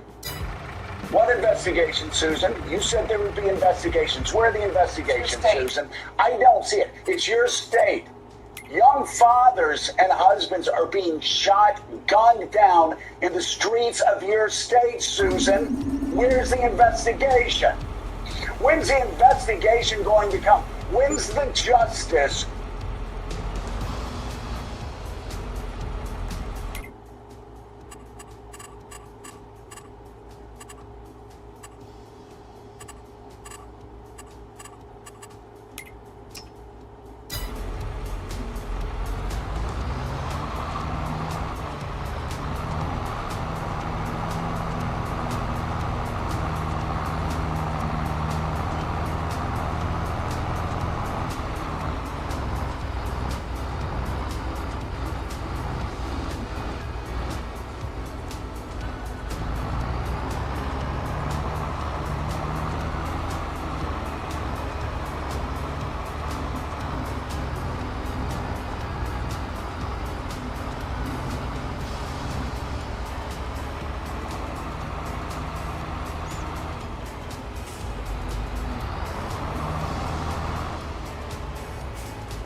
calm? That's the question, John, because it sure as hell hasn't sorted in Minneapolis. We still have no justice for Renee Good or Alex Preddy. American citizens gunned down. Alex Preddy looked like he was gunned down execution style, and He still was. no justice. Is Susan going to allow that to happen in Maine? Of course she is, because she's afraid to stand up to the president. She's afraid to stand up to King George III. She's afraid to stand up to the masked gunmen, the federalized troops who are treading on Mainers every day, who are treading on Texans every single day, John. It is so un-American in everything that conservatives, true conservatives, have been against for decades. Everything that Ronald Reagan was against. Everything Damn that it. people like Russell Kirk were against. It is so frightening what they are doing. They are federalizing this type of killing. They are federalizing corporations like Intel, and they're now talking about federalizing elections and federalizing the Pentagon policing America with $350 billion. That all just happened yesterday, by the way. That just happened yesterday. And it continues, and it accelerates as we move toward these midterm elections. What are they so afraid of? That's what I want to know, John. What are they so afraid of? Losing the midterm. Trump's scared to death of that because he knows he'll get impeached, removed, and placed in prison where he fucking belongs. Should already be in prison. Name one person in American history who was convicted on 34 felonies and didn't spend one day in jail. One person, just one person. ExpressVPN vous permet de changer votre adresse IP et votre emplacement virtuel, protégeant ainsi votre identité des sites, applications et trackers. Cela empêche également votre fournisseur d'accès Internet ou opérateur mobile de surveiller votre activité et nous cryptons votre connexion pour vous protéger des cybercriminels. My anger at Biden for putting Merrick Garland as Attorney General just keeps getting worse and worse. Should have put somebody like Glenn Kirshner or someone else. All those warnings. Glenn Kirshner would have been good. Jack This is Smith what would have been people are good. afraid of in terms of President Trump, Anybody his team, but Merrick the power Garland. of the federal government Fucking piece of for, goddamn pussy ass as shit. you say, to federalize various aspects of American life to maintain their hold on power. That's where we are. The signs are there. First of all, you're right. It's been 6 months since those shootings in Minneapolis. There's still no real cooperation from the government, not helping state and local enforcement and with their investigations. I was so struck there by Tom Homan, the border czar, who, remember, when he was appointed, was praised by many as a more reasonable voice at the face of these deportation programs than Kristi Noem, the then secretary, or even Stephen Miller. But yet, he said, well, I'm quoting him here, bad things happen when people don't listen to law enforcement, and made it very clear that this is a pause, he believes, in policy.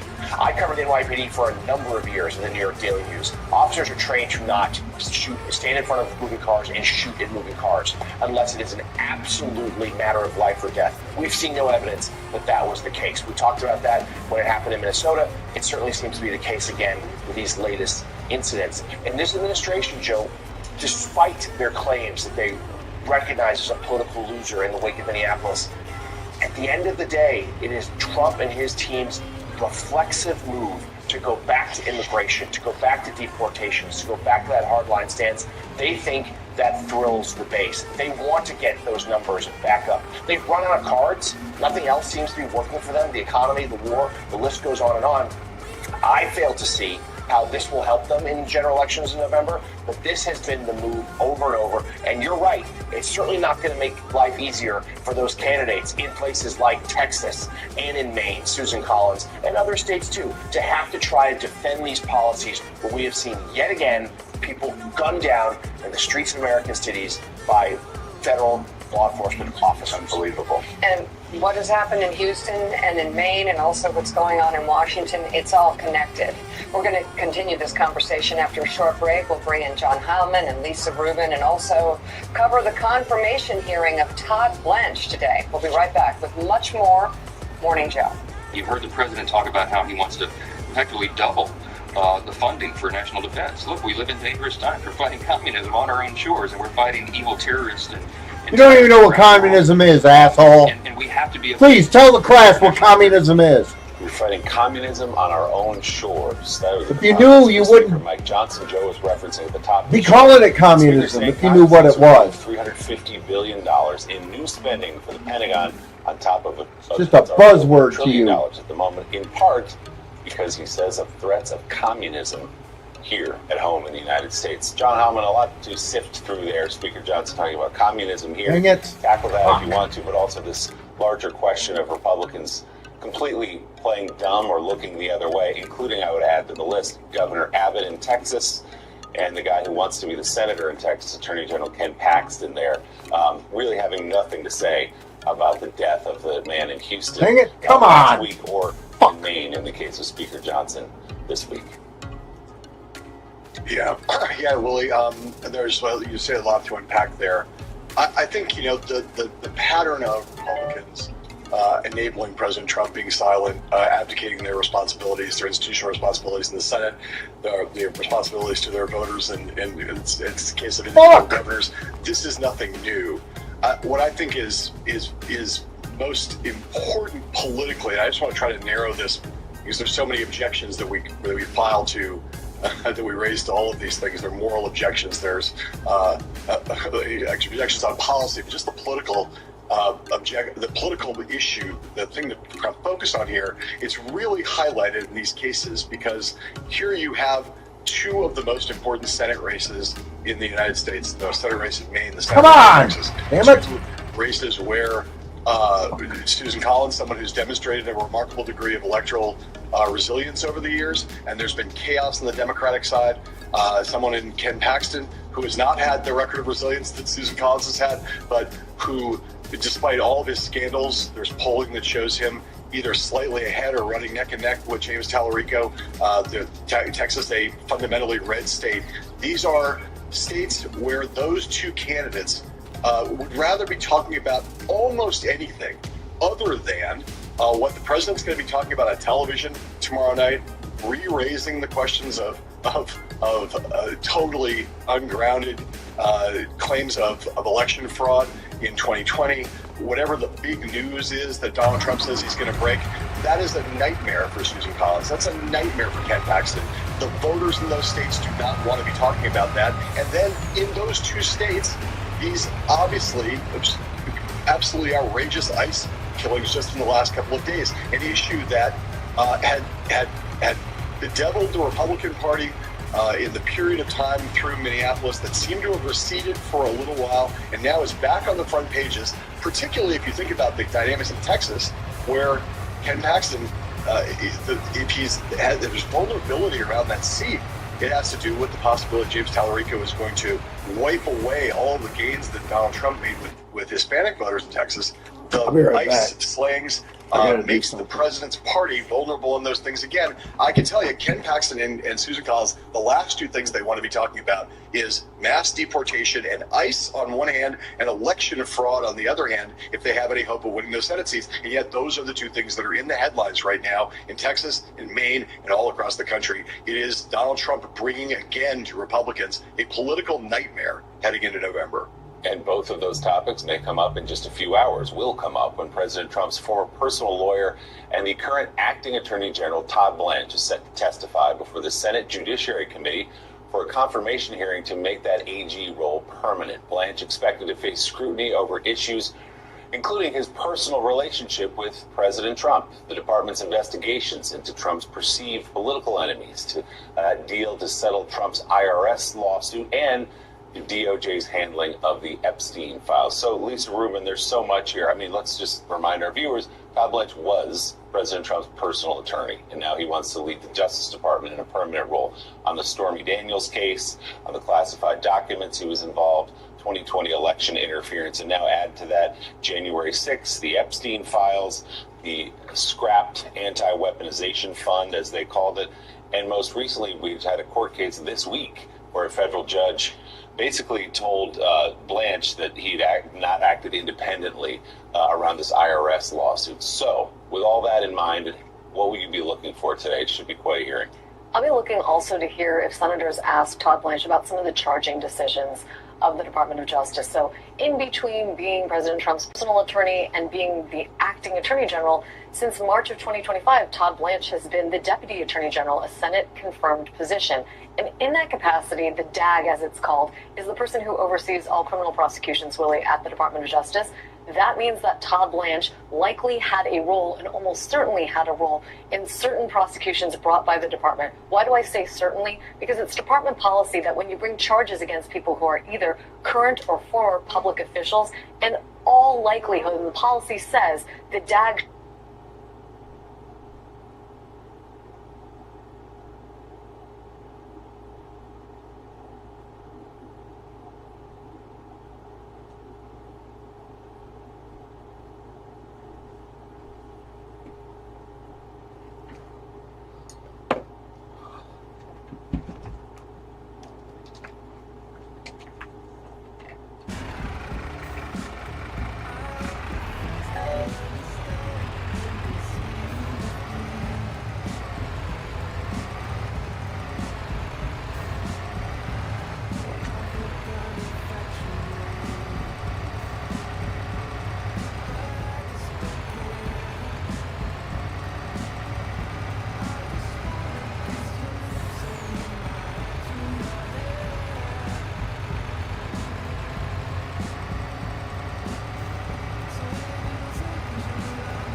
should have approval of those matters. What matters am I referring to? Well, let's start with the indictments of both Letitia James and James Comey. And with respect to Comey in particular, I did some reporting over the last week where I reached out to 80 different alumni of the U.S. Attorney's Office for the Southern District of New York. That's where Todd Blanche was a career prosecutor for 8 years. He's a respected guy. Not only a respected guy, I'd go further than that. He was adored. Todd Blanche was the homecoming king of the SDNY. Everybody loved the guy, and that's why 116 of his former colleagues signed a letter supporting him when he was first nominated. Those are people of all political stripes. But when you talk to some of those people today, and the response rate, I will admit, is low because there is some real fear out in the community. You talk to them, what about, would you still support Todd Blanche if there were such a letter? By the way, there is not. But people will tell you, no, I would not. And many people said to me the one through line was the Comey prosecutions, and in particular, the recent indictment of Jim Comey on what we call the Seychelles case, this 8647 spelled out in Seychelles on a North Carolina beach. Why did they say that? One person said to me, Todd knows that Jim was not threatening to kill the president, and that he would stand there at the podium of the U.S. Department of Justice and tout that case is absolutely absurd. Look for senators to really hone in on those and other politically motivated investigations, prosecutions. Adam Schiff, Lisa Cook, the list goes on and on. Lisa, I'm sorry, I'm sure I wasn't the only one who spilled my coffee when you said Todd Blanche was adored. This is so telling on how people will take an extraordinary reputation and destroy it, even if that means improperly going after other public servants and trying to prosecute them. Okay, I think I got. Could you just the field underline that for everybody? Because they spilled the coffee, they're wiping it off right now, and I think they said, "Oh, here you go, honey. I'm sorry. Thank you for helping me clean it up. Now let's look at Morning Joe again." So here you go. Explain. Go into detail how this is a guy who is respected and revered until he completely compromised his values with political prosecutions. Mhm. Well, I mean, Joe, I want to be clear. There are still people from that community, former prosecutors here in Manhattan, who are partial to Todd Blanche. 2 of them talk to me.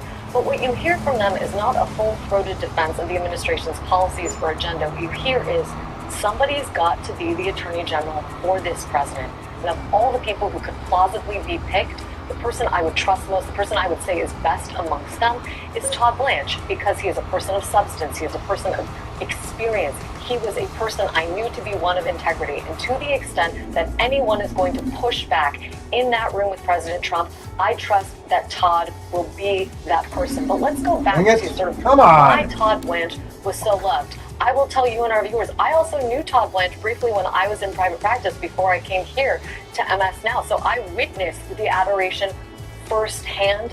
Todd Blanche was liked for so many reasons, including the fact that he was a regular guy. He was the paradigmatic lawyer that jurors would want to have a beer with.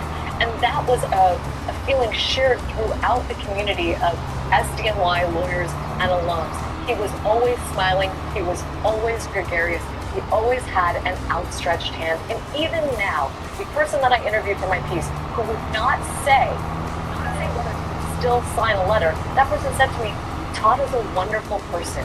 Even the people who no longer support him will tell you he is a fundamentally fun, nice guy. So the guy that I see on our screens all the time, sort of growling from the podium at the Department of Justice, that is entirely inconsistent with the person that I briefly knew and also the person my sources described to me.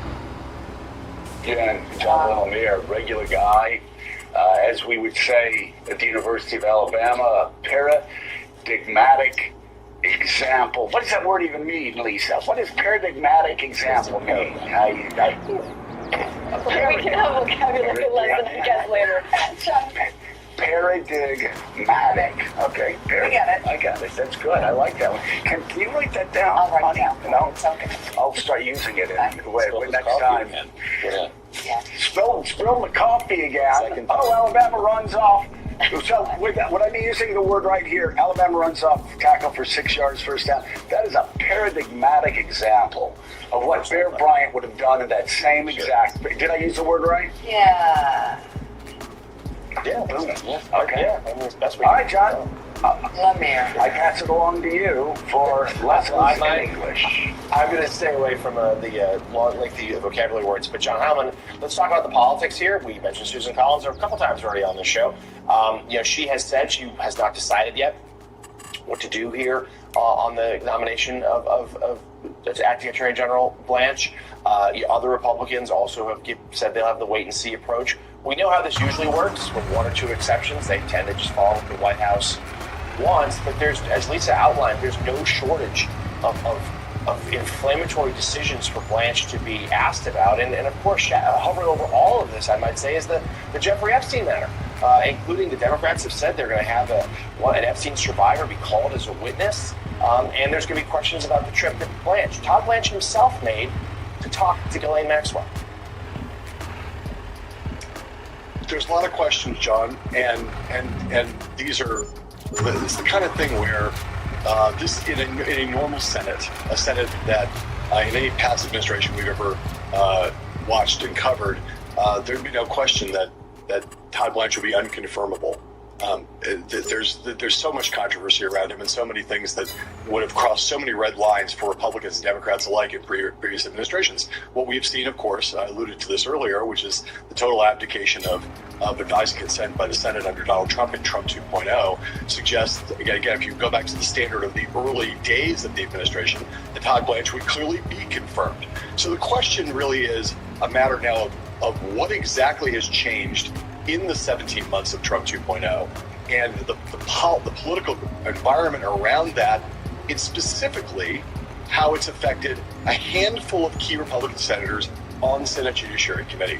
If Todd Blanche's confirmation gets out of the Judiciary Committee and onto the Senate floor, I don't have any doubt that he will then be confirmed. It would be my guess. I'm not guaranteeing that, but I think there's a high probability of that. But you have 3 Republican senators on the Judiciary Committee in the persons of Tom Tillis, John Cornyn, and John Kennedy, all of whom say they're undecided, and all of whom have raised specific concerns about Todd Blanche.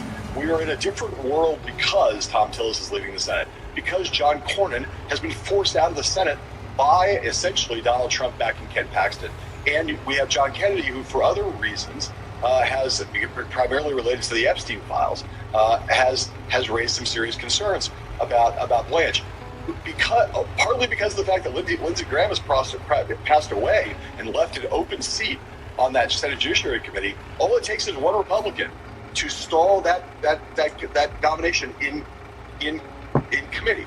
And so the spotlight over these next few days is going to be on those three Republicans and how they react to the answers that Todd Blanche gives to the questions that they ask today.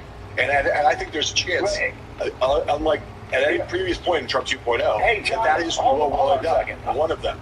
Yeah. John, I'm confused because I mean, I start adding up Republicans. They don't have a whole lot to lose, a lot of votes to lose. I guess I doubt Mitch is going to be back to vote on this. But if you start adding up, let's say it gets to the floor, you've got Murkowski, you've got Cassidy, who's angry, you've got John Kennedy, who's very disturbed for good reason about Blanche's cover-up in the Epstein files.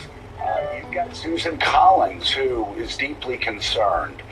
You've got John Cornyn. You've got all of these people that have no reason to carry any more water for Donald Trump, especially on a guy who is politicized justice, who's tried to do something strange in his dealings with Ghislaine Maxwell, it appears. A guy who's, you read regime change, he was at the center of the efforts in the Situation Room to cover up the Epstein files release. So why would this thing be a sure bet on the Senate floor with all of these Republicans who no longer have to bow and scrape to Donald Trump?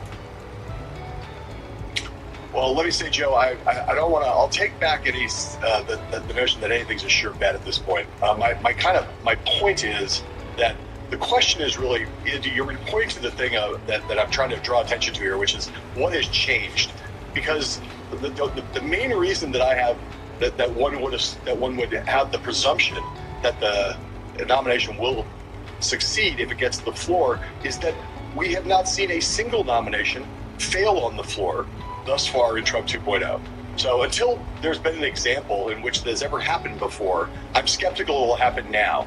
And so many times in the past, when we pointed to many good substantive and political reasons to think that something that Donald Trump wants would not happen, the Senate Republicans would stand up to Donald Trump. They have not done that. And so I'll believe it when I see it.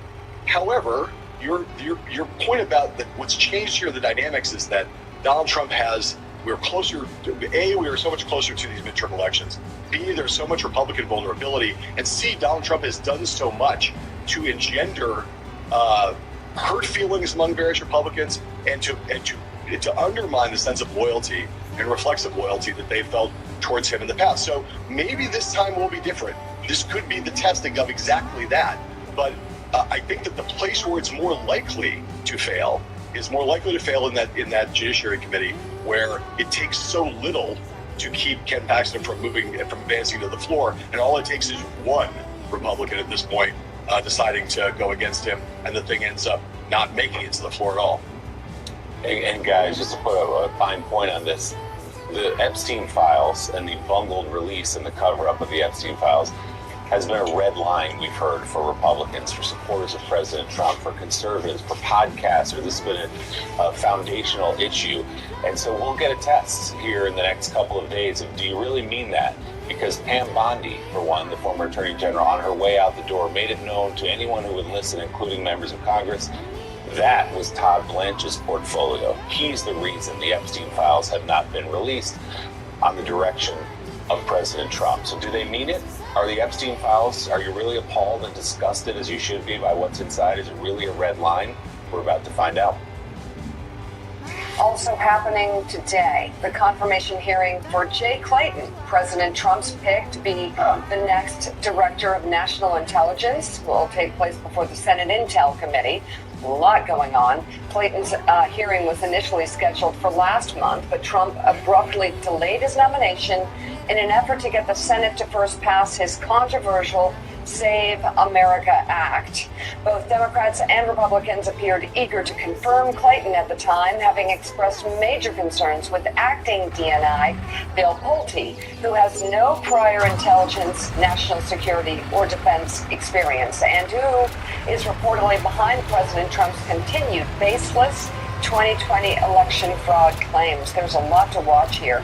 We will also note that Jay Clayton was responsible for issuing subpoenas last week to several New York Times journalists who had reported on security concerns involving Trump's new Air Force One. MS Now senior legal reporter Lisa Rubin, thank you very much. A lot to cover. Thank you, Lisa.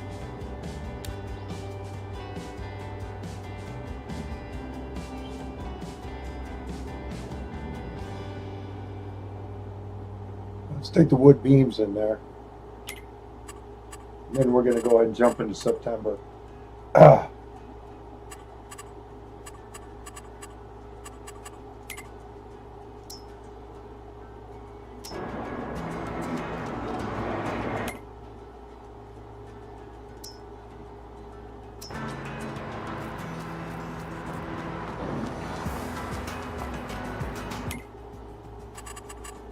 give you some money. All right.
What the heck?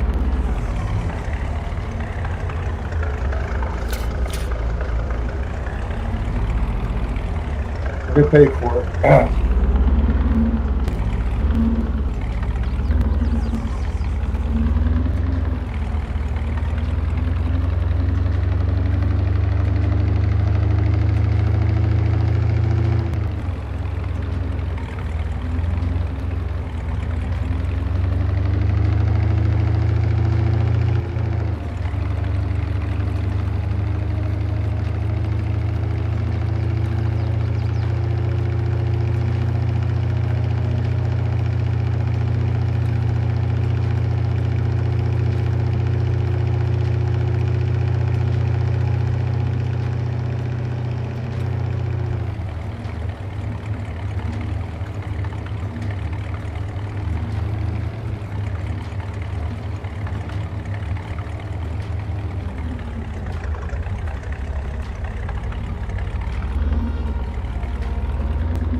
All right.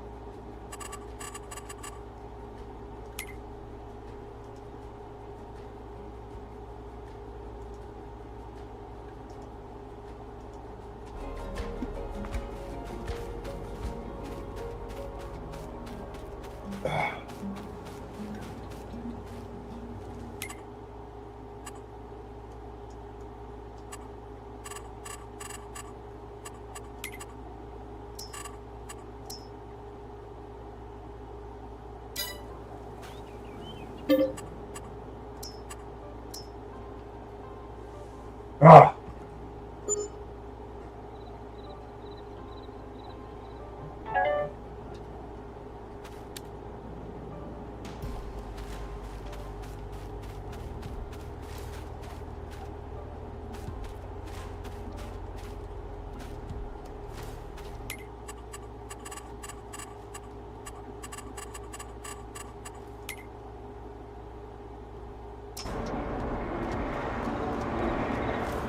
All right.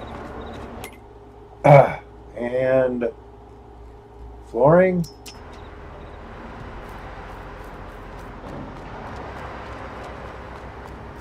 Yippee skippies. All right. Might be able to get our first thing of our first stage of the roller coaster done right now.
Well,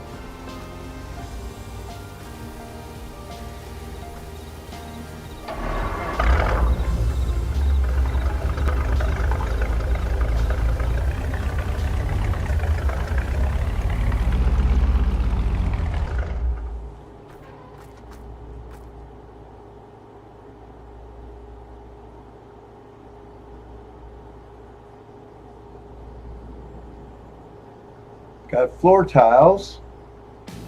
Still missing the wood beams.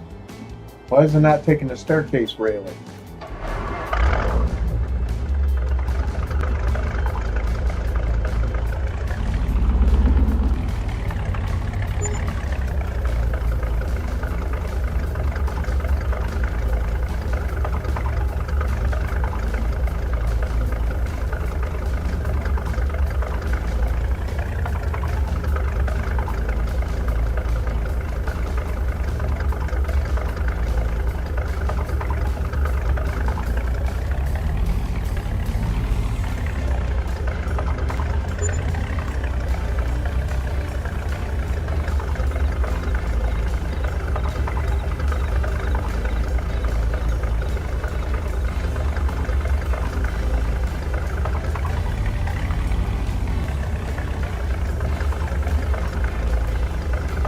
Why is it not taking the staircase railing?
I don't know why it's not taking the staircase railing. Maybe I should refresh the game, save it, and come back in and see if that helps.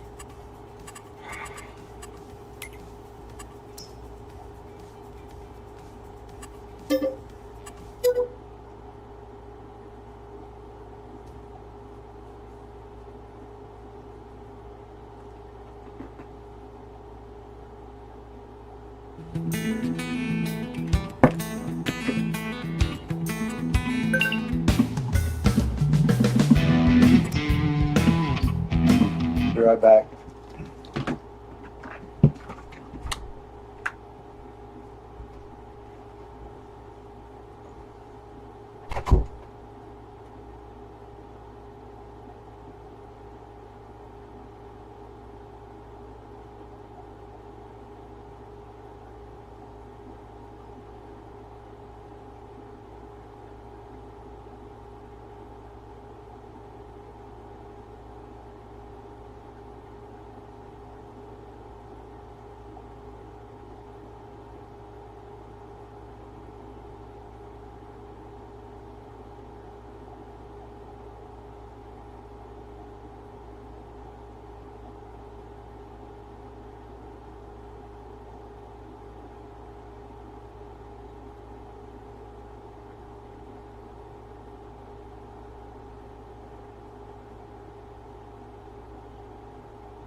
What's the deal? How come it's not taking it?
Those floor tiles?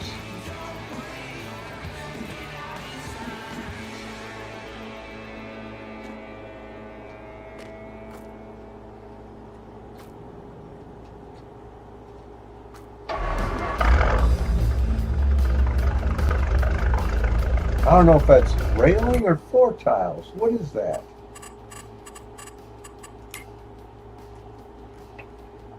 Those are floor tiles.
Floor tiles.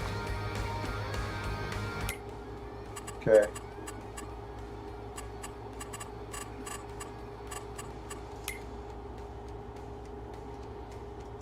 So it doesn't need any more floor tiles?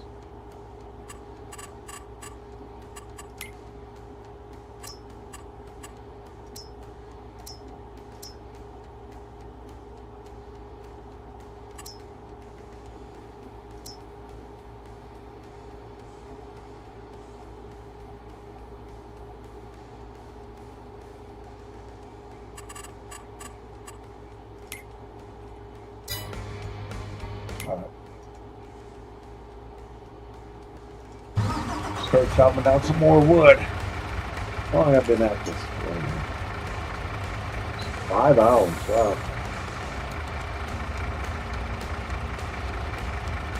And come on. Why is this thing not working?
don't tell me. Rat. No, I want to buy that. And it's already harvested. You're not going to cheat me out of that. I'm going to get that back.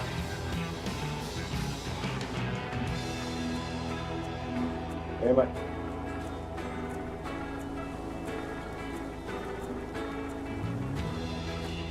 Going to cheat me out of it, damn it.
Try and cheat me out of that.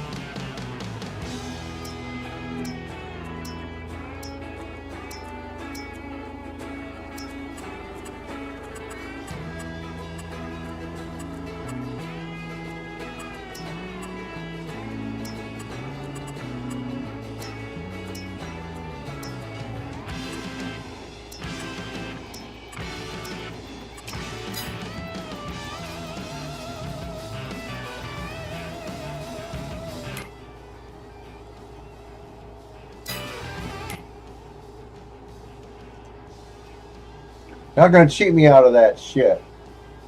The hell is wrong with this game, huh? What the absolute hell is wrong with this game? Trying to cheat me out of that.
Ah.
I may only be able to take the field out to this.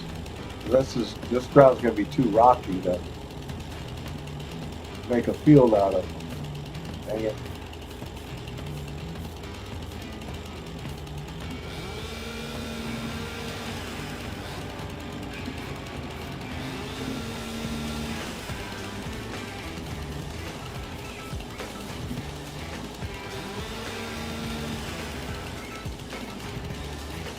Yeah.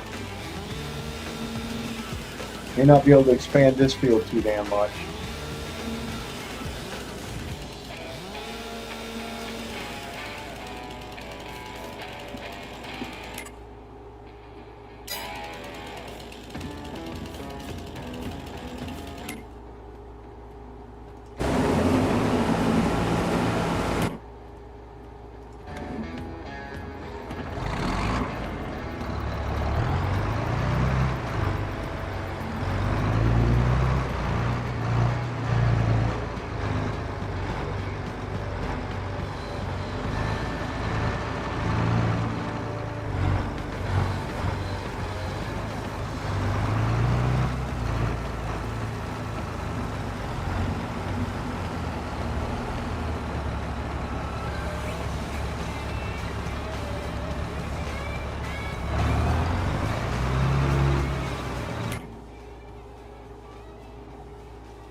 Maybe a little bit this ways.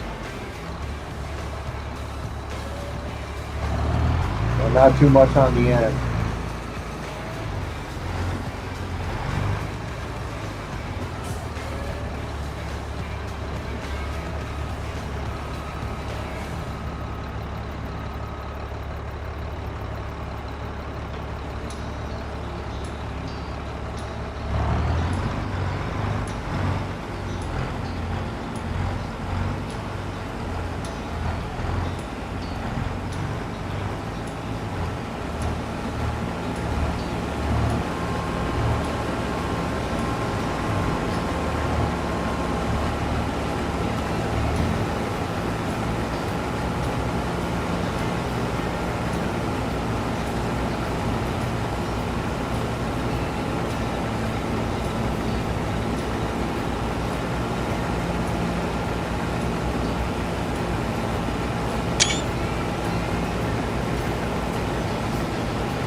Not a very big field, that's for sure.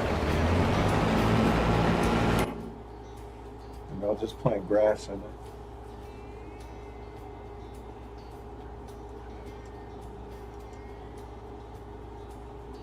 That's going to be wheat.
Planks and wood beams.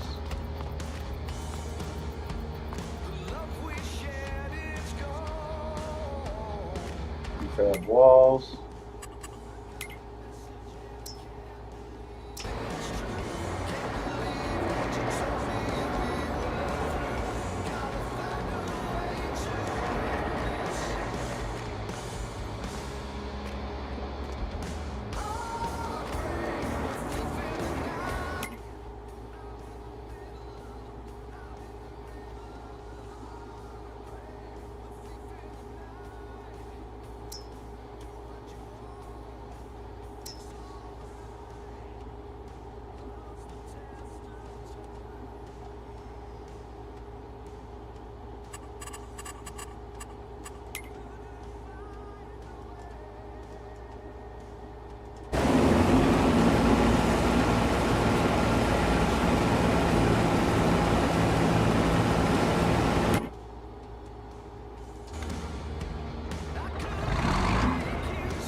might only be able to do it up to this location here, because those are rocks right there, rocky ground.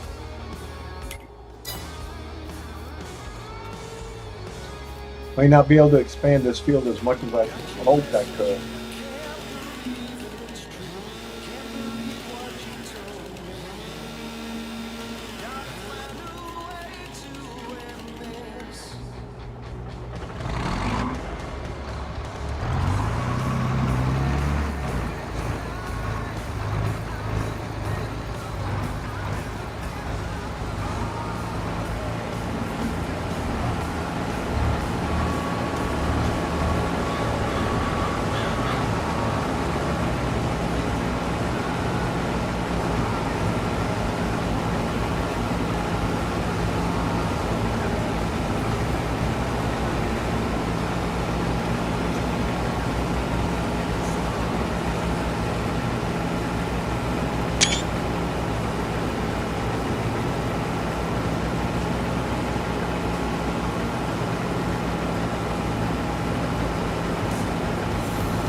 Dang it.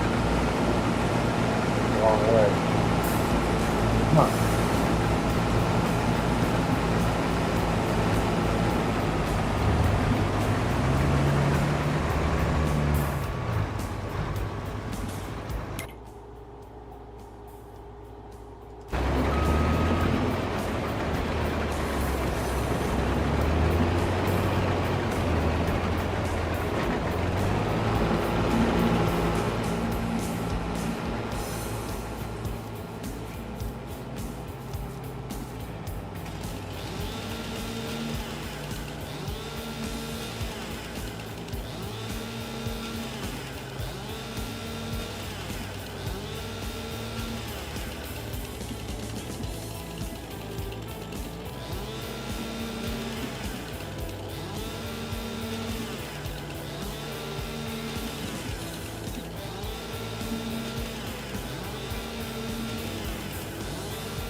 This looks like the end I can expand it on a little bit.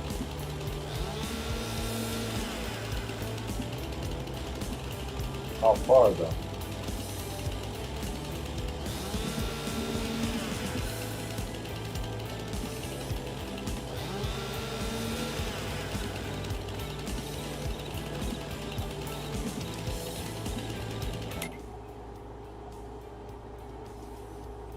Gonna go all the way to the, looks like I'm gonna go all the way to here. This is rocky ground again.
Time to cut down some wood.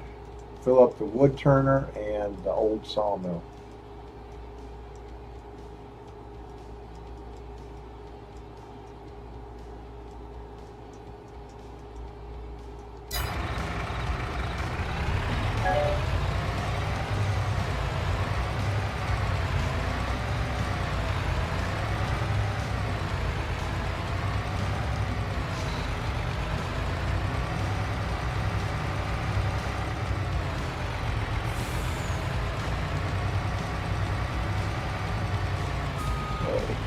What the hell?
I'll let you know today Harris first truck. Who would you have to vote for?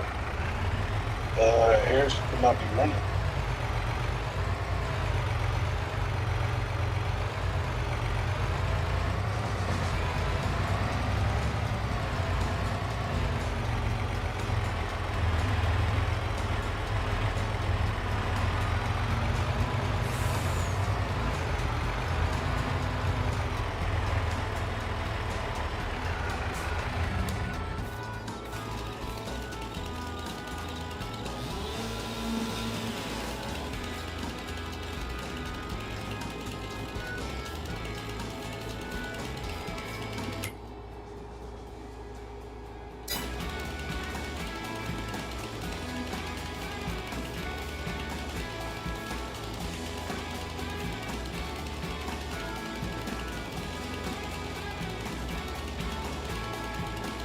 It'll probably be AOC or one of you Democratic Socialist nutcases. Okay. And I mean, do you like Trump agree that Democratic Socialists should be criminalized and deported? I think he was being facetious. You know when he's being sarcastic and No, he just posted a YouTube video to like a person arguing for that. So that's not facetious. That's literally him just promoting a message to literally deport people who politically disagree with him. Oh, sounds like the council culture that the Democratic Party has. Really? Is that why we called Marjorie Taylor Greene a traitor when she just wanted to release the Epstein files? It's free speech. Oh wait, that was Trump. Free speech. Oh, okay. So let's just clarify. Like, him trying to undermine the release of the Epstein files. It's not cancel culture. Him removing her from the MAGA movement is not cancel culture. What about Thomas Massie, who got primary because of that? Wait, let's slow down. Let's slow down. So, they did the transparency. Did that get enacted, and did that need Republican majority votes to get passed? Yes or no? The Epstein files transparency act, and you understand that Donald Trump is undermined. So you don't answer yes or no questions. Wait, sorry, ask the question one time. I thought I was answering it. So I'm saying that in order for the Epstein Transparency Act to get enacted, wasn't that majority Republican vote? No, everyone voted for it except for one person. Okay, so what's the issue? What's the issue? Donald Trump has undermined it, the release of it, and he even tried to cancel. Broke the law. He broke his own law. He passed the law to release the files, and then he broke it because he wanted to release the files and help broker the deal to release them. Oh, speaking of the East files, right? He donated to majority liberal institutions. He donated to majority. Can we not address what I said? Can we please address what I said? I don't know why we're pivoting. Okay, I'm sorry. What did you say about Thomas Massie? That he brokered the release of the Epstein files, and Donald Trump primaried him to undermine him being in that position because of that. That's cancel culture right there. Trump calling for the execution of some Democrats because he said they follow the law, do not follow unlawful orders. That's cancel culture. Trump literally trying to go on social media and literally calling Tucker Carlson, Candace Owens, Megyn Kelly, and the whole 9 yards dumb and low IQ. That's also cancel culture. See, now you're conflating. Now, I would have conceded when it comes to Thomas Massie and Marjorie Taylor Greene, because they got essentially they didn't get fired. One of them dropped out their position, and the other one essentially got downgraded, right? But the name calling is not a form of cancel culture, brother. So sorry, I mean, he was trying to say that they're not a part of the MAGA movement. No, but I'm talking about AOC. When you said that he said that she's low IQ, that's not a form of cancel culture. That's just a personal attack, and it's ignorance. He's ignorant for those statements. That's not about AOC. I said specifically that was about Candace Owens, Megyn Kelly, Tucker Carlson, etc., who he was distancing himself in the MAGA movement. Well, Candace Owens is low IQ. She's a grifter. She was anti-black when she was kissing Ben Shapiro's buttocks. And then all of a sudden she gets fired, and now she's We Are the World. She's a goddamn grifter, low IQ piece of crap. But with all due respect, okay, no, she's a grifter. She literally. That's all right. You're right-wing infighting. Go ahead, fight yourself. She's actually a closet liberal, like Elon Musk. A closet liberal? No, she's not. Come on. Candace Owens is not a liberal. Okay, brother. So. You think Candace Owens is a woke liberal? I'm going to tell you. I said she's a closet liberal, not a woke liberal. She's a closet liberal, and I'm going to tell you why. If you look up what happened to her as a kid, the NAACP literally helped her out when she was a kid due to a racial grievance at her school when she was a child.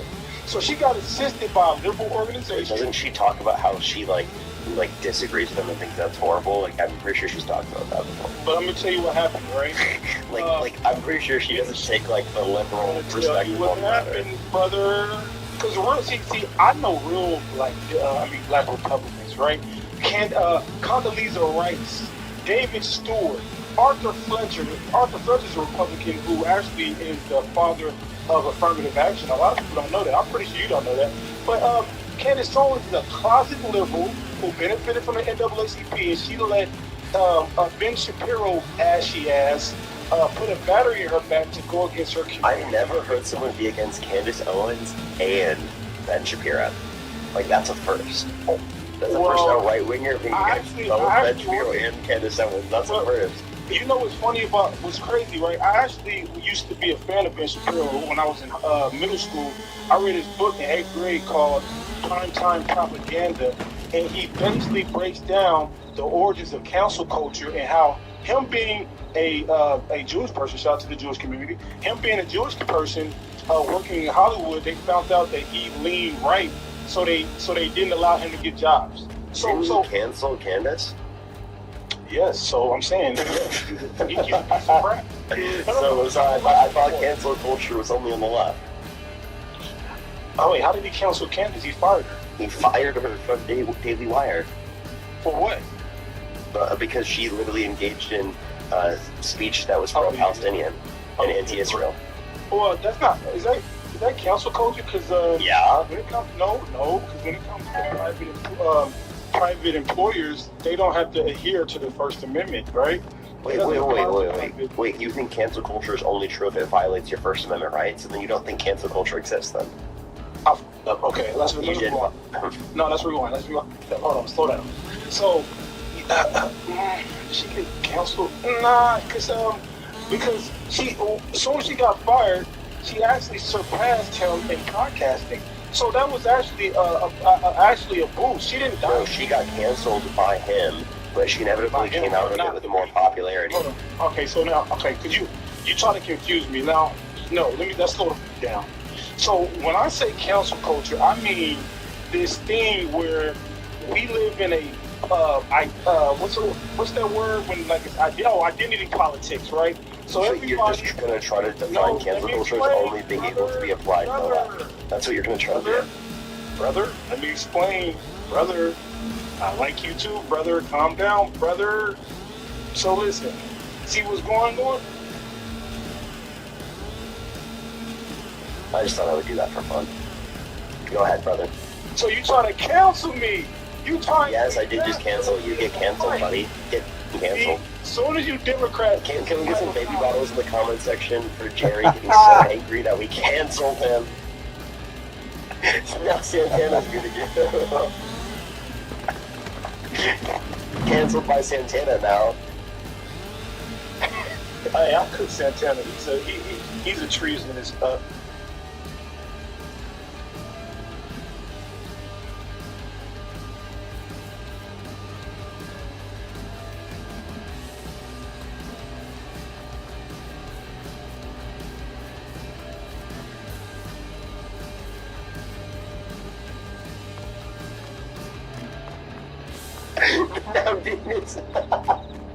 Now Dean just canceled you too.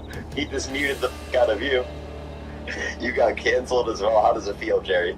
You got canceled by Dean, Parker, and Santana. They hated Jesus as well. You just compare yourself to Jesus? I'm saying that the thing that Jesus will do... No, get away.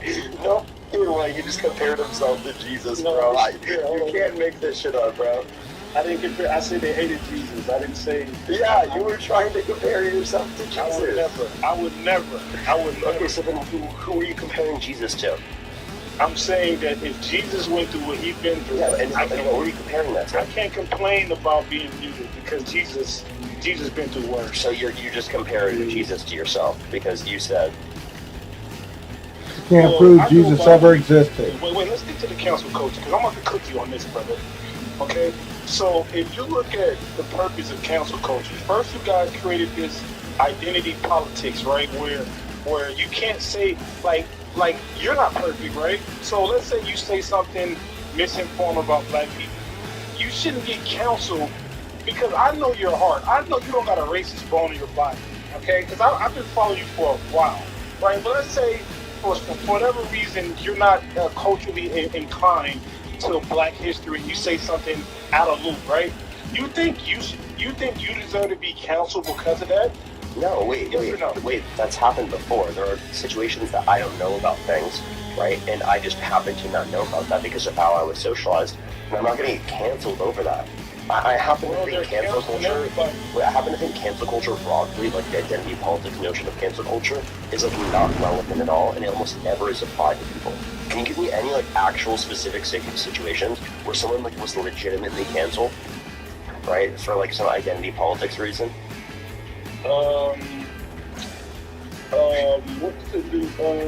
That's a good question. Oh, Twitter.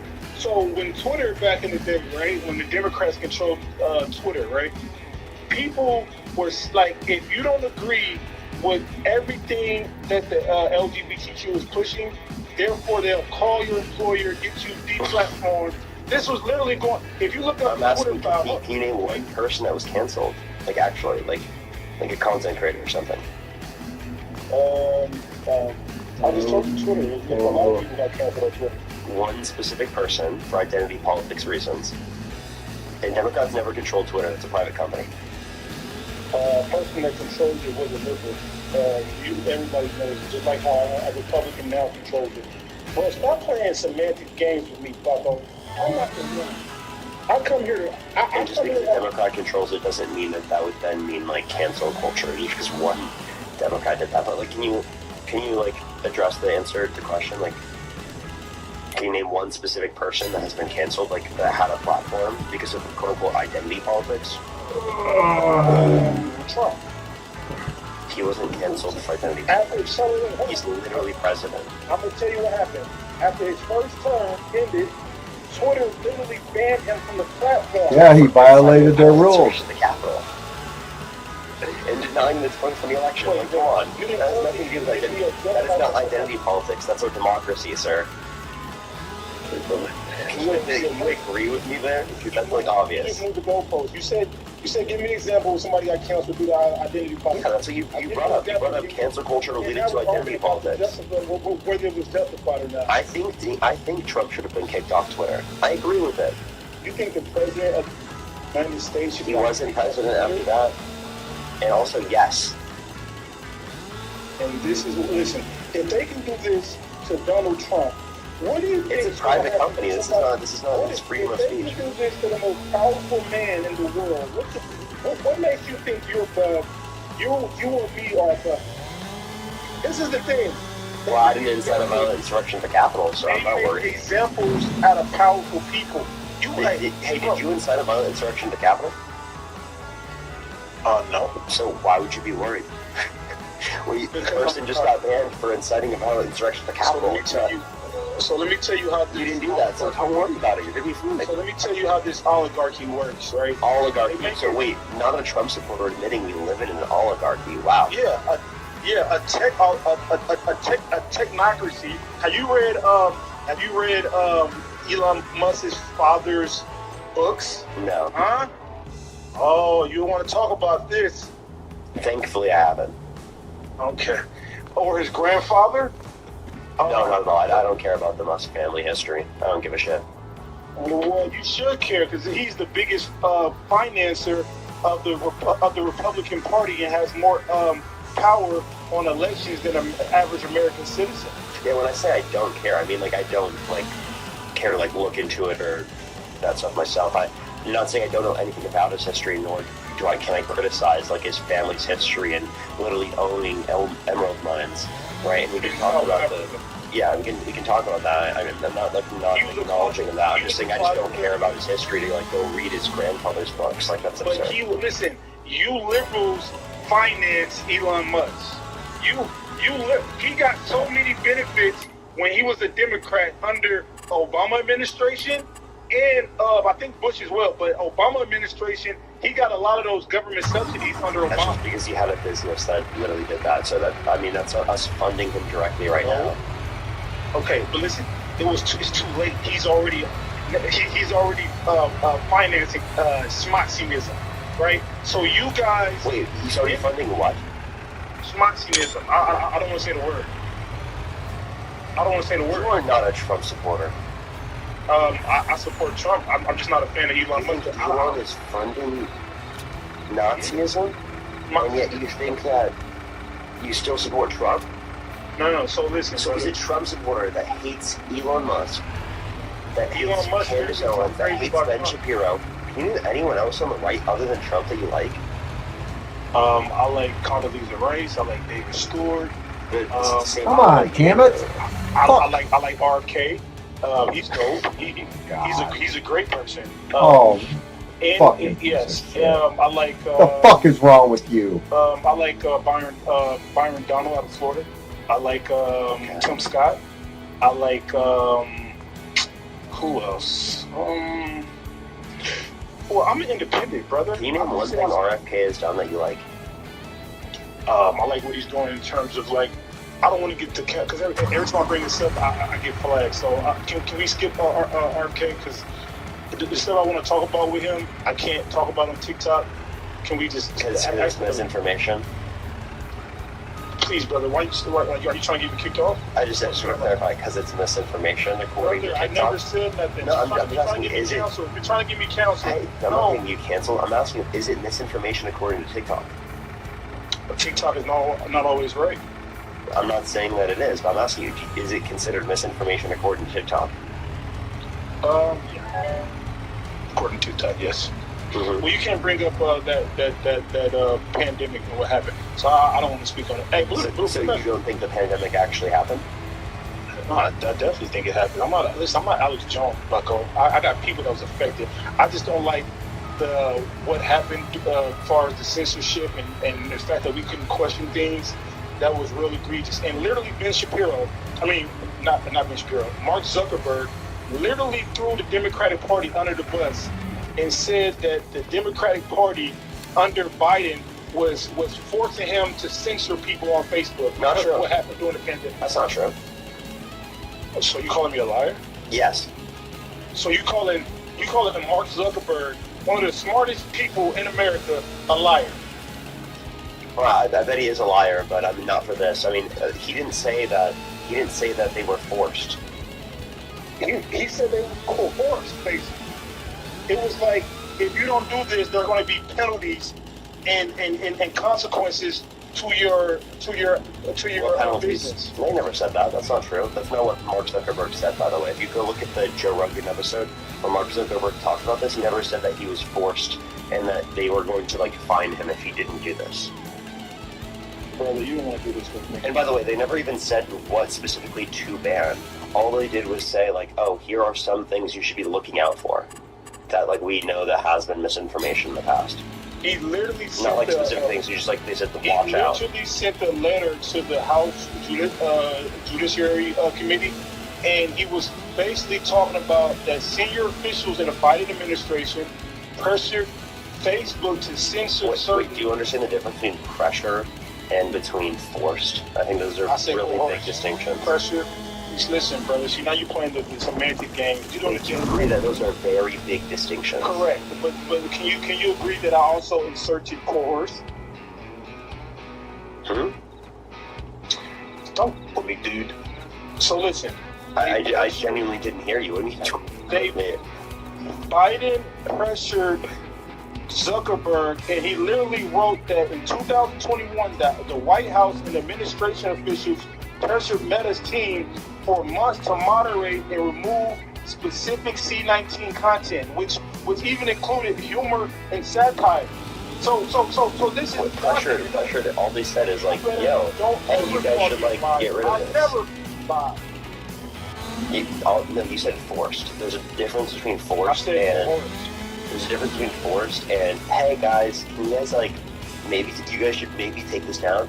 No, oh, we're going to literally put you in jail or fine you if you don't do this. That's not what happened.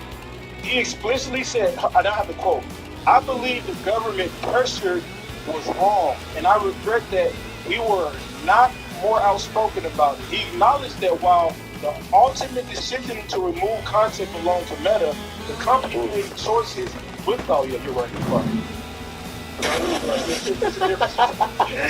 It's not him reading off my point, proving my point. Alright, it wasn't forced, but you know what the I meant, brother. Alright? So you were lying, yeah. I didn't lie. I was exaggerating. That's it.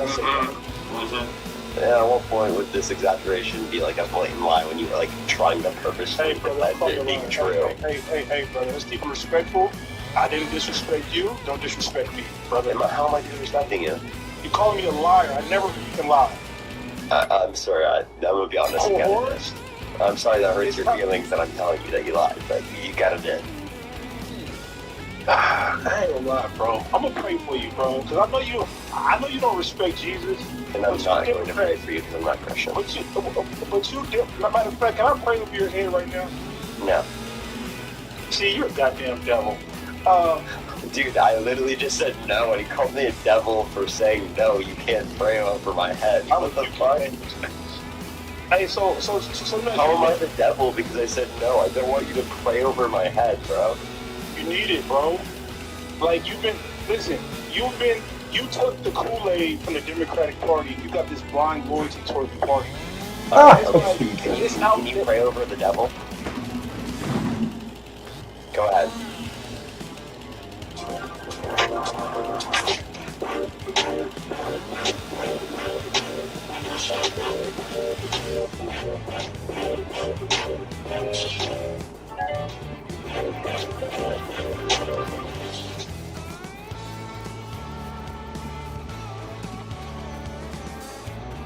Oh wow, what a heroine. What happened to the bossy CEO who ordered you to marry her at first sight? Come on, that was so embarrassing. The woman on that plane no longer exists, alright? So my husband, shall we move to the next step? Let's get married.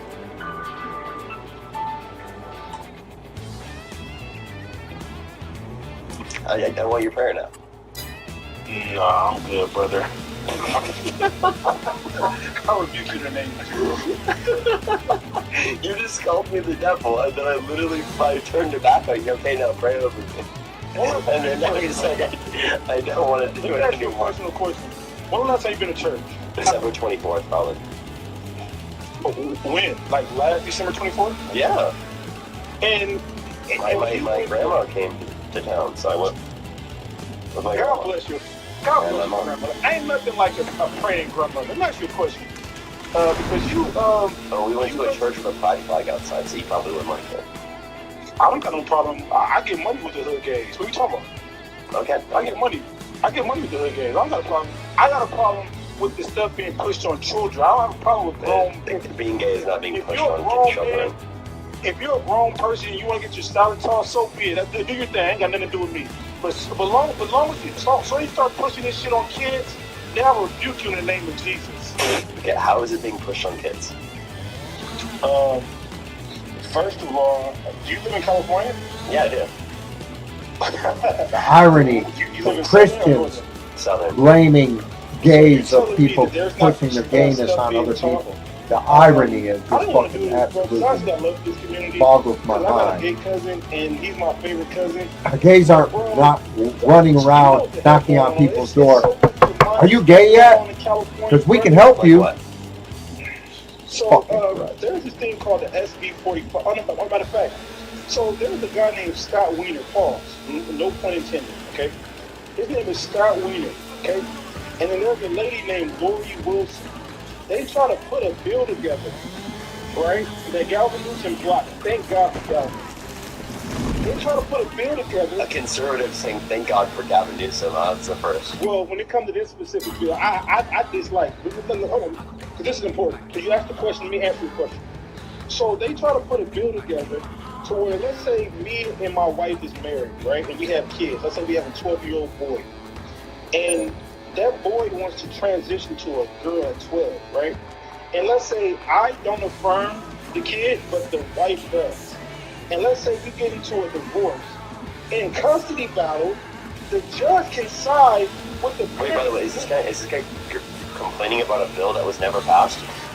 This is the stuff that they're trying to push. Right, can we not criticize Democrats based on the argument I was questioning, based on just something that was introduced and not even passed? Why did you stop me? You know what I was going to say. I don't. I'm just like, why are we talking about a proposed bill, not even a passed one? Okay, well, let's talk about SB 145. That's an egregious bill. Okay, what about Let's it? talk about that. You don't want to do this. Let's talk about a bill that passed. SB 145. Read it now. Read it in week. Yeah, what about it?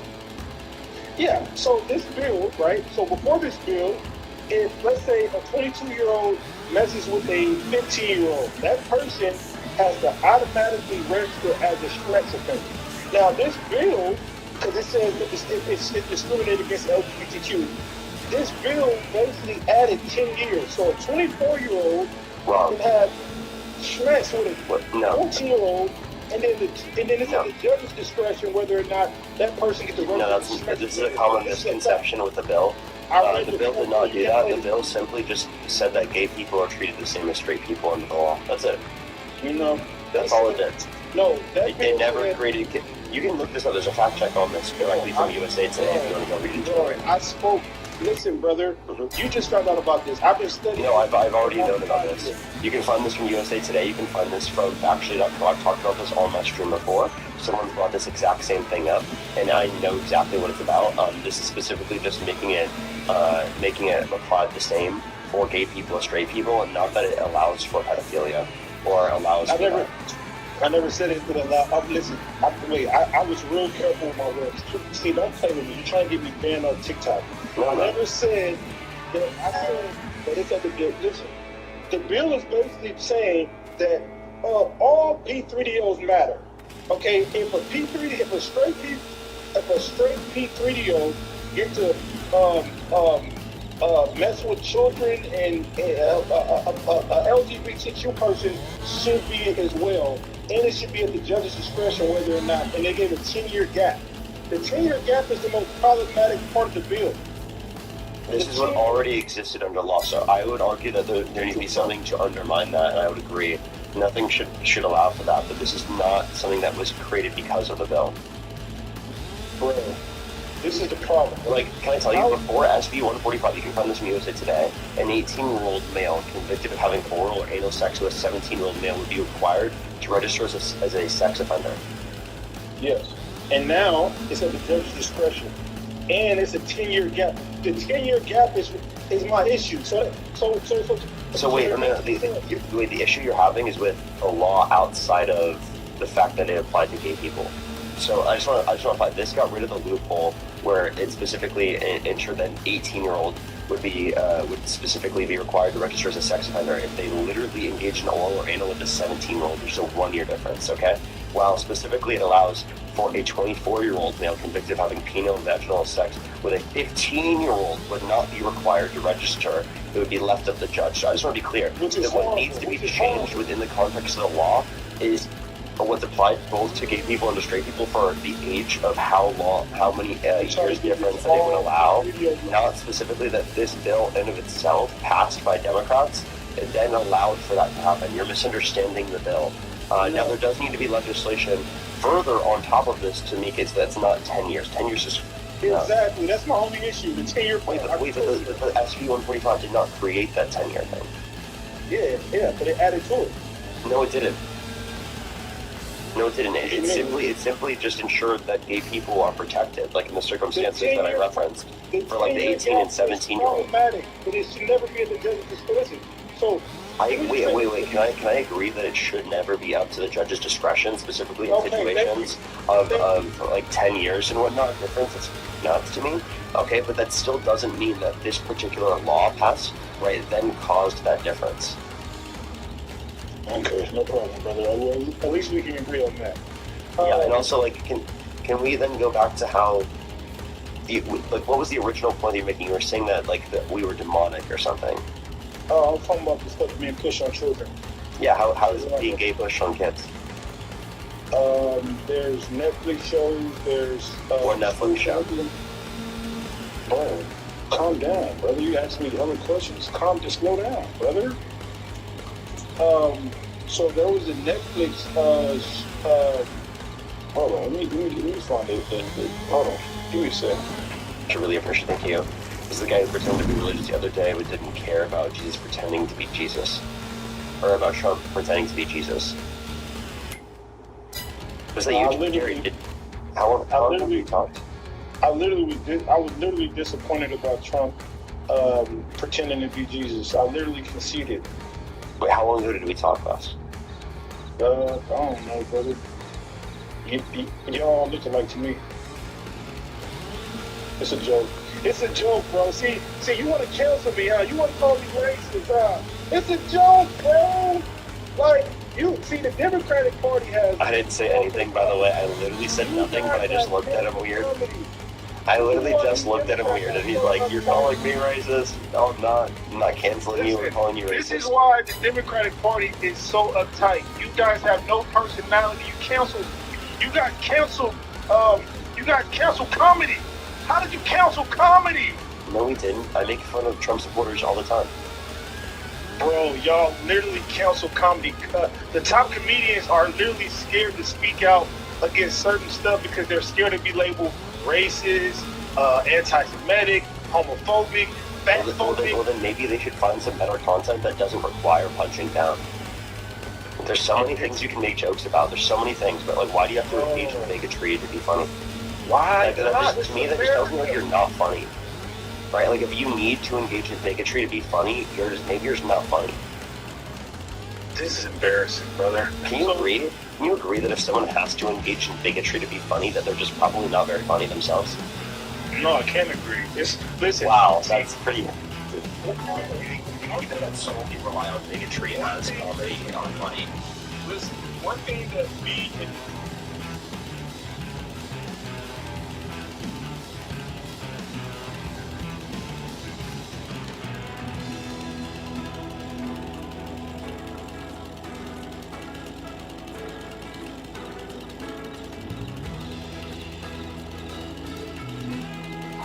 Wow, 6.5 or 6.25 hours, yeah.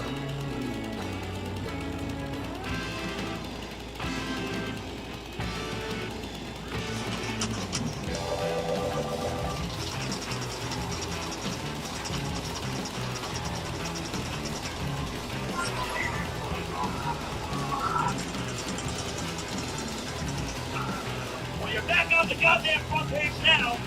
The 2 innocent people gunned down in broad daylight. That right there was Democratic Congress member Magaziner. He was not holding back. And yesterday we saw Democrats at the various hearings before the United States House of Representatives and the United States Senate really punching back hard now that Congress has finally returned back into session. Let me show you what went down. I want to share this with you as Democratic Senator Jack Reed was cross-examining Supreme Court justices who testified before the United States Senate yesterday. And here, Senator Reed reads these Supreme Court justices who were testifying in order to try to get more money for the Supreme Court for their own personal safety. Senator Reed read Donald Trump's words and was saying, you do realize, like, this is one of the main reasons why your court and why so many judges across the country are facing severe threats. Here, play this clip. I want to pick up on a point that Senator Collins made about some outrageous statements that are being made by public figures, and I can't think of a more prominent one than the President of the United States. So on February 20th, following the decision on tariffs, he said, disgrace to our nation, food, laptops, the rhinos, and radical-left Democrats, and very unpatriotic and disloyal to the Constitution. He's describing the Supreme Court. On March 15th, he posted, our country was unnecessarily ransacked by the United States Supreme Court, which has grown no more than a weaponized and unjust political organization. Now, I don't agree with anything he said, but if there's anyone in the country that commands more attention, it's the president, and I think that behavior is very dangerous according to the whole system, and I just want that to be part of the record. Justice Kagan, you answer. If I could, Senator, wherever these come from, whatever political figure says them, whatever party that political figure is a member of, these statements are really unhelpful. They're dangerous in terms of individual justices' security, and they're not appropriate in the way to treat a coordinated branch of government. And I think that Chief Justice had a year-end statement last year where he talked about this issue, and he talked about, like, criticism is fair game. I mean, go for it. You know, it's life in the big city is that you're subject to all kinds of criticism. But intimidation is a different thing entirely. And when political figures of any stripe are trying to intimidate judges and justices to do things that they like rather than the things that they don't, that's where we really have crossed the line. I think you're exactly right, Your Honor. You said it well. You wanted a moment to talk about the process where the $28 million request was made through appropriation channels, and then $30 million appeared suddenly through private channels. Please. Yeah, I think Justice Barrett referenced this a bit, and first off, we apologize if we did anything so procedurally improper. But the reason for the additional ask, if you will, was that we were suddenly confronted with the loss of U.S. Marshal protection. And we thought that we were going to have U.S. Marshal protection at our residences for another 6 months, and all of a sudden learned from the Justice Department that that was going to be impossible. And so we had to do some sort of quick footwork to try to get additional monies in order to cover that 6-month gap. And as I say, if we did that in a way that was procedurally less than optimal, my apologies. Well, your security is more important than procedural, basically, so there's no issue here. Next, I want to share with you in the House of Representatives, Democratic Congressmember Pocan cross-examining the Small Business Administration Administrator, Kelly Loeffler. Now, Kelly Loeffler is a billionaire. She actually hates small business, and that's usually the criteria for Donald Trump picking somebody at a specific position.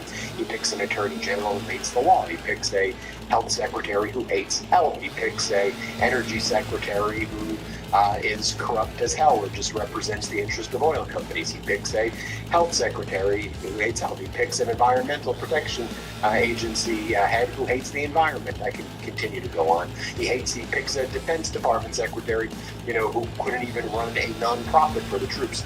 So let me share with you as Congressmember Pocan grills Kelly Loeffler here. Play this clip. Who pays tariffs? Merchant category code.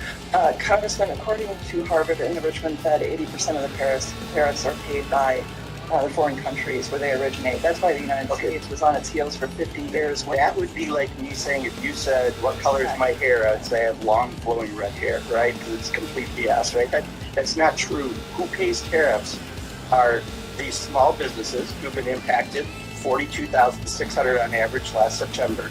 And then they pass the costs on to consumers. So before I sold my business, when Donald Trump started his tariffs last year, I started getting increases on aluminum sheets. I did engraving as one of the parts that I did in specialty printing.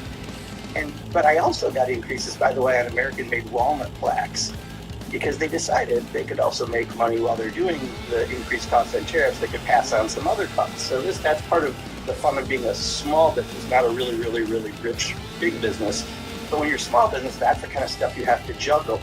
So I did see the impact in invoices. Every single day, I would see those coming in, and we paid those extra costs. The yard sign language for politicians. We made the political signs for folks. We saw the steel cost increase because of the tariff. So I'm just saying, for the average small business, there's been a big impact. And the fact that you're talking to businesses and not hearing this, I'll tell you, I just blew up, and I was even a member of Congress. As a guy who's a small business who ran a business-to-business venture, I heard it all the time, and I still hear it all the time. And I sit down and meet with my small businesses in my community. So what can I say to them when I say the SBA administrator says foreign countries are paying tariffs? You just are imagining it, or you're lying, because they're not imagining it, they're not lying.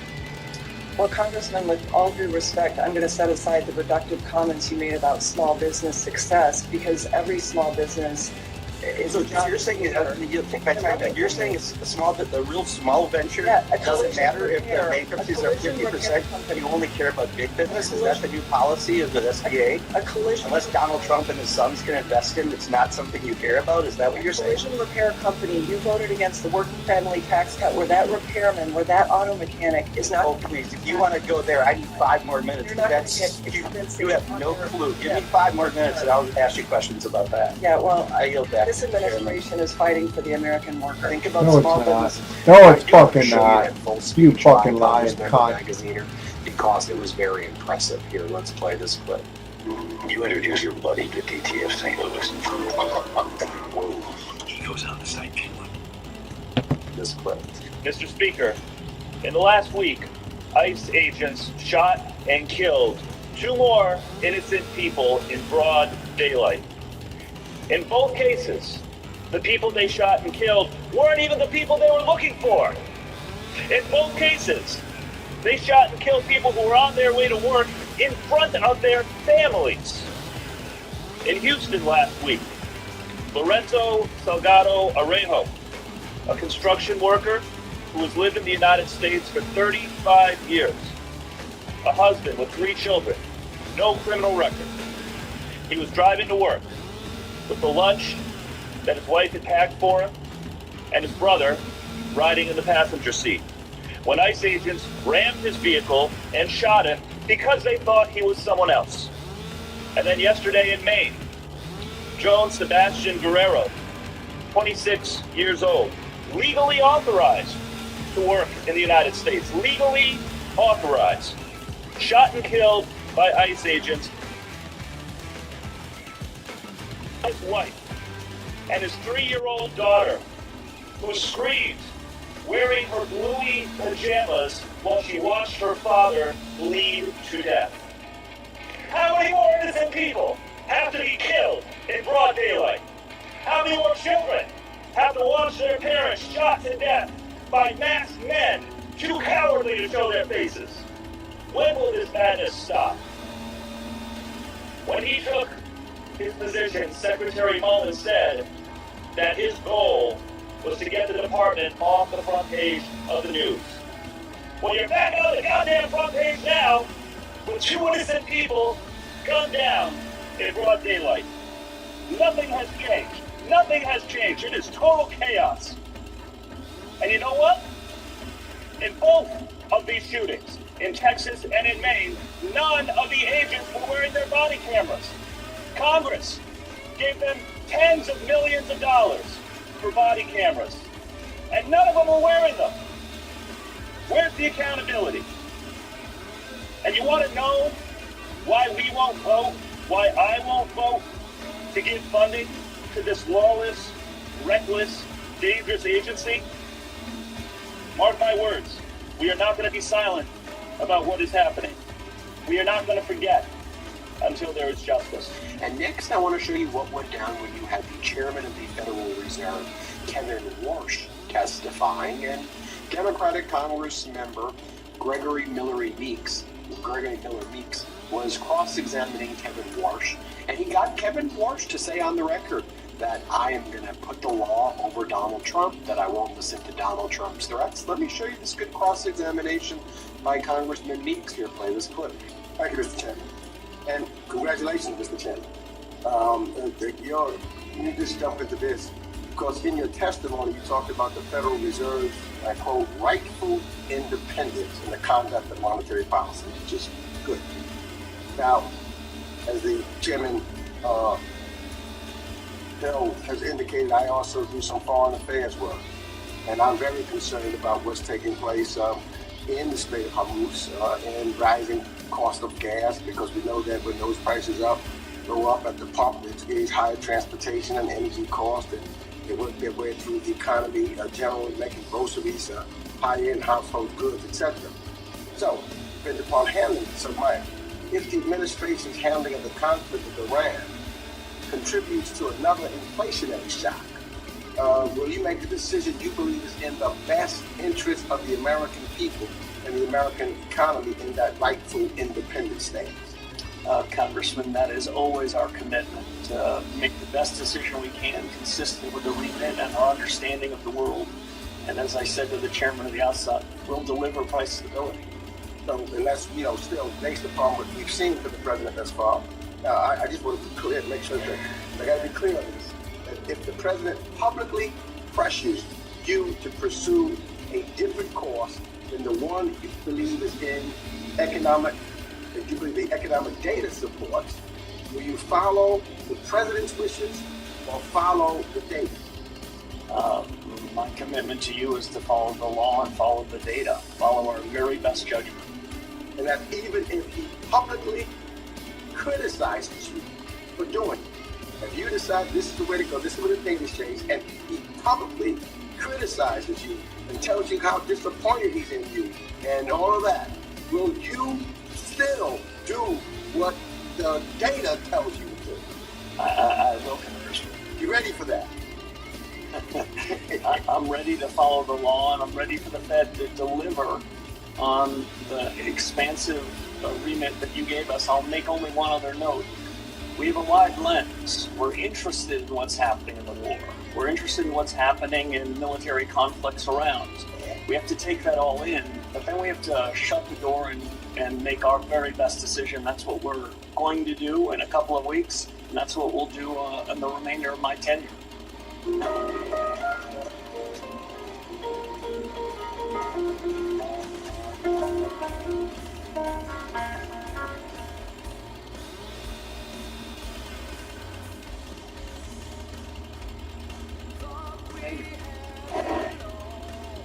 Here's something most people aren't told about their credit score.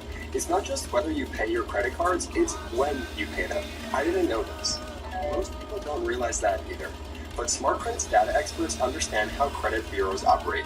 So they created something called the Best Pay Down Date, built around how credit reporting actually works.